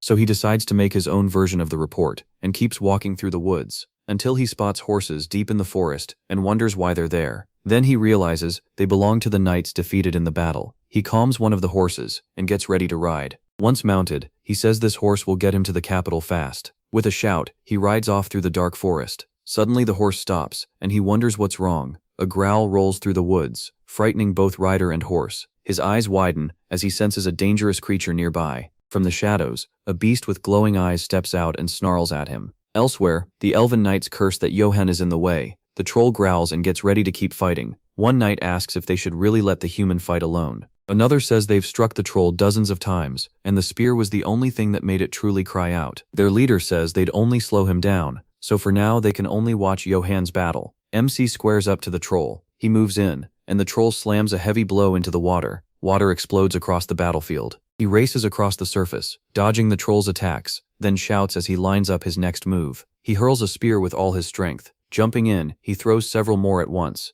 The spears bury themselves in the troll's body from multiple angles. Roaring in pain, the wounded troll stumbles back. The knights realize it still won't be enough to kill it. Watching closely, they wonder what Yohan is planning. He dashes over the water and charges in. The troll attacks too, and the two clash in the water. One solid hit lands cleanly on the troll. The force sends it flying backward. It regains its footing and winds up for an even stronger counter. Spitting blood, the troll snarls and readies its next move. The knights stare in shock. Is he fighting with his bare hands? Yohan presses forward, trading a storm of blows with the troll on the water. Hit again and again, the troll takes heavy damage. Then the troll attacks with beams from its eyes, trying to strike Yohan. He dodges and smashes a brutal hit into its face. With one eye glowing, he gets ready for the final attack on the monster. He lands a huge blow that sends the troll reeling. Water sprays everywhere from the impact. The troll takes it head on and is left stunned in battle, roaring as it staggers back in a daze. Yohan leaps in to attack before it can recover. He lands on the troll's shoulders and hangs on above the water. Then he drives his knees into its head.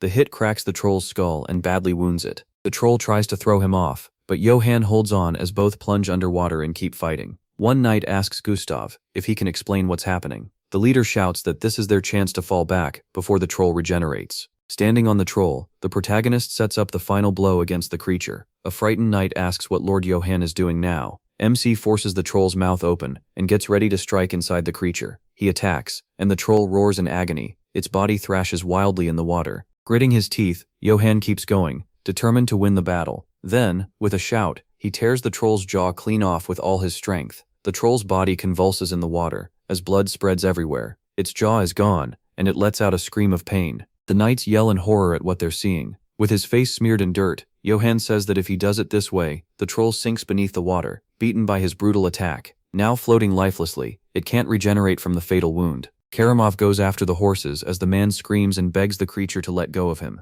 thrashing wildly to break free. Terrified, he wonders if he's really about to die this pointlessly. Still screaming, he sees death closing in and braces for the worst. The watching knights cry out in horror. One knight runs to another, who lies wounded on the ground. He says that if this is the end, it's still an honorable one for a knight. With a dirty face, he calls to Leon in panic. Leon spits blood and starts to speak, his final words to his friend, asking Gustav to tell his father he fought bravely. Through tears, Gustav promises he will. Covered in blood, Leon uses his last strength to thank him. He thinks of Gustav, Yohan, and all the brothers he fought beside. Crying hard, Gustav screams Leon's name. He watches in silence, his face heavy and tired. Holding the potion, he decides now is the time to use it. He walks over and calls out to Leon, who looks back through his injuries. Yohan offers the potion and tells him to drink it. Then he cuts him off and orders him to shut up and drink. With the protagonist helping, the wounded knight swallows the elixir. A drop spills out, showing just how powerful the red liquid is. The empty flask falls as the potion starts working.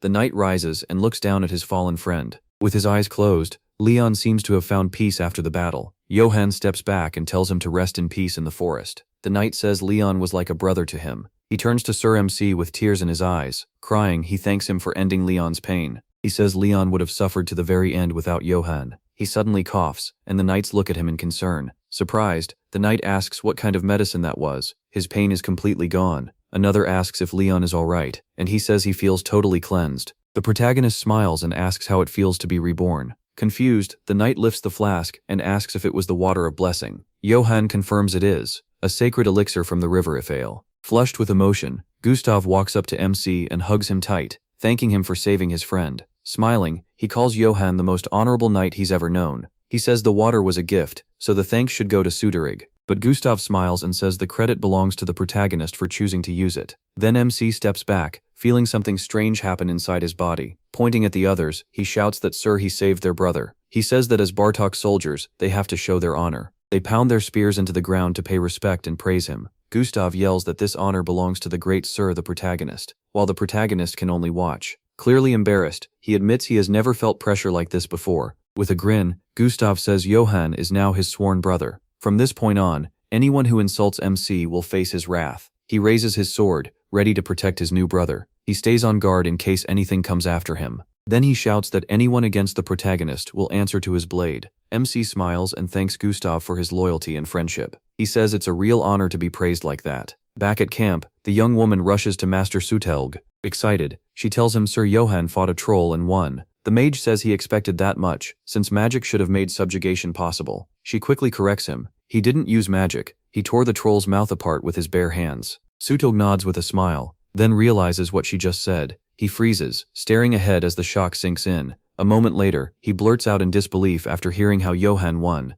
One knight says what they saw on the battlefield was impossible to believe. She explains the troll's muscles and ligaments were torn apart. Its insides were crushed by the protagonist's attack too. On top of that, the whole jaw was ripped off in the fight. Looking at the corpse, she concludes it died because it couldn't regenerate. Then she asks how he managed to leave the body in such good shape. A knight explains they normally kill trolls by burning them down to charcoal. Hearing that, he realizes killing trolls works very differently from what he thought. She smiles and congratulates Johann on his huge win. She adds that people will now call him Troll Slayer. The knights offer to take care of dividing up the troll's body for him. She says the company will pay a lot for the parts. As Johann looks at the corpse, he remembers the word achievement. He figures out that beating a powerful enemy gives you a matching title. He quietly celebrates his first achievement in this new world. With a smile, he notes that his new title is Troll Slayer. One knight suddenly shouts that the monster chased after the runaway horses. Another says MC's puppy brought the horses back. She tells everyone to relax, saying it isn't a real monster. The man screams for help, and the creature lets him go so he can run back to the group. Sword drawn, she yells that thing is definitely not a puppy. Once things calm down, they question the man about why he was in the forest. She asks if he's a traveler, and whether the wolf attacked him for no reason. He says yes, that's exactly what happened. Johann calls that a lie, and says the man is no traveler. Forcing a nervous smile, the man asks if he can leave because he still has far to go. Gustav says he wants a word with him, and he agrees. The man keeps insisting he's just a traveler, trying to talk his way free. In one quick move, Gustav pins the man's hand to the ground with his sword. The man screams as the blade drives through his hand. Keeping him down, Gustav threatens to cut off his fingers one by one. Grinding his teeth, the man endures the pain and the pressure of the questioning. At last, he reveals he's Lieutenant Brandon Mayhem from the Special Operations Unit. That confession proves Johann's gut feeling was right. The protagonist asks if he learned anything else, and Gustav says yes. He says he found Baron Einbeck's command post. With a hard look, MC says they can finish this battle if they catch him. A faint smile crosses his face as he moves to the next step. He turns to Gustav and says he has a request. They need a surprise strike with their fastest troops. Gustav agrees and says his unit belongs to his human brother. Johann tells them to end the whole expedition with one decisive blow. Gustav shouts for everyone to get ready fast for the surprise attack.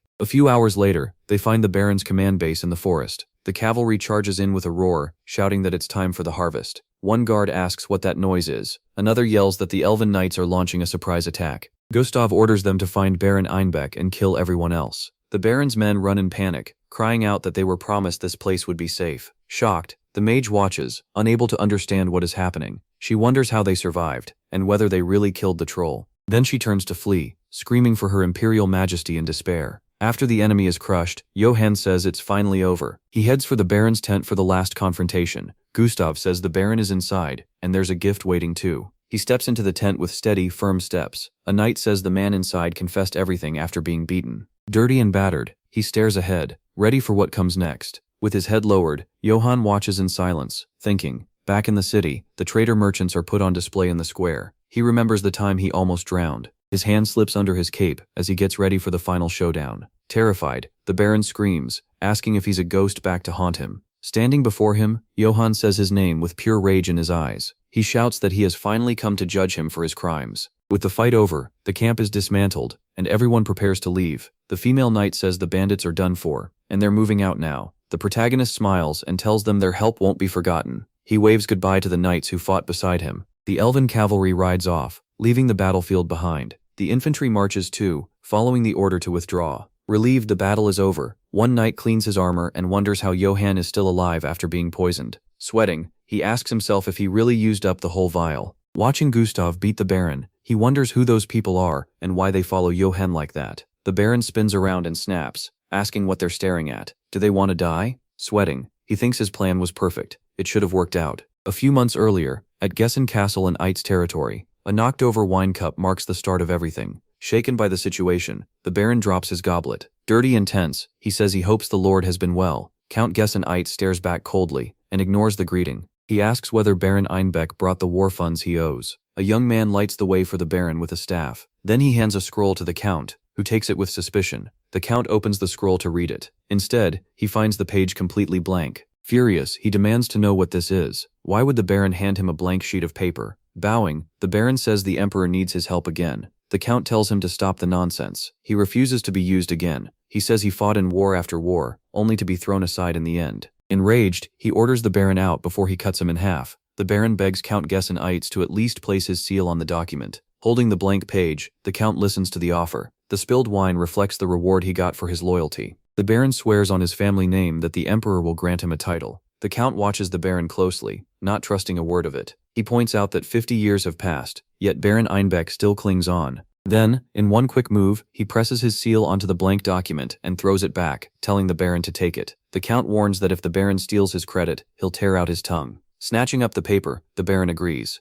As he holds the scroll, he thinks about Count Gessen's loyalty to the Empire, and says that kind of loyalty will help their cause a lot. Back in the city, night falls as the Baron's scheme keeps moving. A man studies the letter and realizes it's clearly a conspiracy. Karamph, captain of the Imperial Guard, looks on grimly. He says the plan is to frame the northern families for treason. With a bitter smile, he calls Baron Einbeck's plan sacred. The Baron asks whether he hears poison in his words, or if he's just imagining it. Karamph says he's only guessing at the Baron's filthy scheme. Smiling, he adds that he didn't expect someone like this to come from that family. The Baron angrily tells Karamph to watch his mouth. He asks if Karamph thinks he doesn't know what happened in the north. He accuses him of slaughtering women and children, asking how he can dare speak at all. Shouting, he calls Karamph nothing more than the Emperor's hunting dog. Karamph grabs him and asks how someone like the Baron can talk about honor. He says he swore to be the Emperor's sword and axe, obeying every order. With a cold stare, he declares the Emperor's honor is his own. Then he tells the Baron, who survived by tricks, that the two of them are nothing alike. With a snap of his fingers, he moves to punish the Baron for his disrespect. The Baron coughs and drops to the floor from the hit. Karamph warns that if he insults those orders again, he will be punished. Furious, the Baron says this is all Karamph's fault, and part of his plan. He remembers how the knight couldn't kill even one human. With a filthy face, he keeps pushing forward with his scheme. Smiling, he says in the end he'll be the only one laughing. A soldier rushes in, shouting about an emergency for Sir Johann Eitz. He reports that the city of Marseille has fallen to traitor mercenaries. The gates are shut, and the Empire's flag is flying overhead. The whole city is now controlled by mercenaries working with the Baron. The mage, the young woman, and the captain are all stunned by the news. Shocked, the knights cry out in disbelief that the city has fallen. Johann just watches in silence, already thinking about his next move. The Baron laughs as he gets ready to issue another order. He celebrates both the victory and the success of his plan. His laughter keeps going, pleased that he fooled everyone and took the city. The captain shouts, asking what they think about this now. Stunned by the sudden turn, he says that once Bradil brings the captured governor, the surrender paper will follow. His eyes fill with hatred as he says his first demand will be the body. He plans to cut his tendons and drag him across the Empire as a trophy. After that, when he's no longer useful, the Baron will hang him. For the last part of his revenge, at the very end, he'll lean in and tell him he was the one who killed his father. Back at camp, they get ready to move through the city gate. When the gate opens, someone steps out, ready to face them. Then, everyone recognizes who it is. The Baron grins like he's already won, while Johann Eitz only watches. He rushes ahead, yelling that everything went just as planned. Then he orders them to drag out the bastard who defied him. Instead, Viaco steps up, calm and serious, to meet him. The Baron freezes, shocked to see him. The governor and his soldiers are already in position against the Baron and his traitors. The Baron shouts, demanding to know why the governor is there. Outside, the knights can only wonder what's happening inside the walls. The governor bows and thanks Johann Eitz for all his hard work. He praises what MC did and welcomes him back safely from the fight. He smiles and thanks him for the greeting. He says the mercenaries deserve the credit for helping him. The night before, Johann Eitz had gone to Gorin and Khan with one request. They were confused and asked what else he could possibly want from them. The protagonist Eitz said Baron Einbeck surely understood Marseille's defenses and could break into the city whenever he wanted. So he told them to protect Governor Viaco from that threat. One of them said their group wasn't anything special. Johann Eitz just gave a thumbs up and said he trusted them. That left the mercenaries wondering why MC Eitz was suddenly praising them. The guards seize Baron Einbeck, and his whole invasion plan falls apart. The governor coldly says he'll answer for every crime. The Baron is too scared to say a word. As the guards drag him off, he screams and asks where Commander Bradil is. The Empire's flag flies above the wall as a sign of the takeover. A guard rips it down, showing the city is free again. As it falls, victory bells start ringing. A bard plucks his lute and gets ready to sing. The song tells how darkness had covered Marseille. It speaks of traitor mercenaries and the troll that struck the city. Flower petals fall as the people celebrate the hero who saved them all. The song says his skill shined like a star in battle. Johann Eitz watches the celebration without smiling, while music plays and petals drift down, and the singers call him the troll slayer of Marseille, Johann Eitz. They compare his courage and name to a warhammer. The song praises Johann Eitz as the man who beat a troll with raw strength, and says his deed has already made him a legend. The mercenaries look over the city and say Sir Johann really brought peace back. They decide it's time to go. In peaceful times, mercenaries like them only become a burden. One of them says at least bandits won't be causing more deaths now. The manager thanks Sir Johann for guiding them through the hard battle. Before talking business, she offers him some tea. With the cup in hand, he asks if it's finally time to get paid. She gives him a report listing the reward and how the loot was split. The subjugation reward is 40 silver coins. The mercenary group's compensation adds another 30 silver coins. He's surprised and asks why it's so much. She goes on to explain the money from selling the monster parts. The troll's hide sold for 10 gold and 60 silver. Its blood and tendons brought in 25 more gold coins. Startled, Johann spits out his tea, and she asks if he's alright. Eyes wide, he says he's fine and quickly asks for the total. A huge stack of coins shows just how much money he made. She gives the final amount, 35 gold and 230 silver. He tightens his lips, trying not to react. Then he finally bursts out laughing over the small fortune he earned.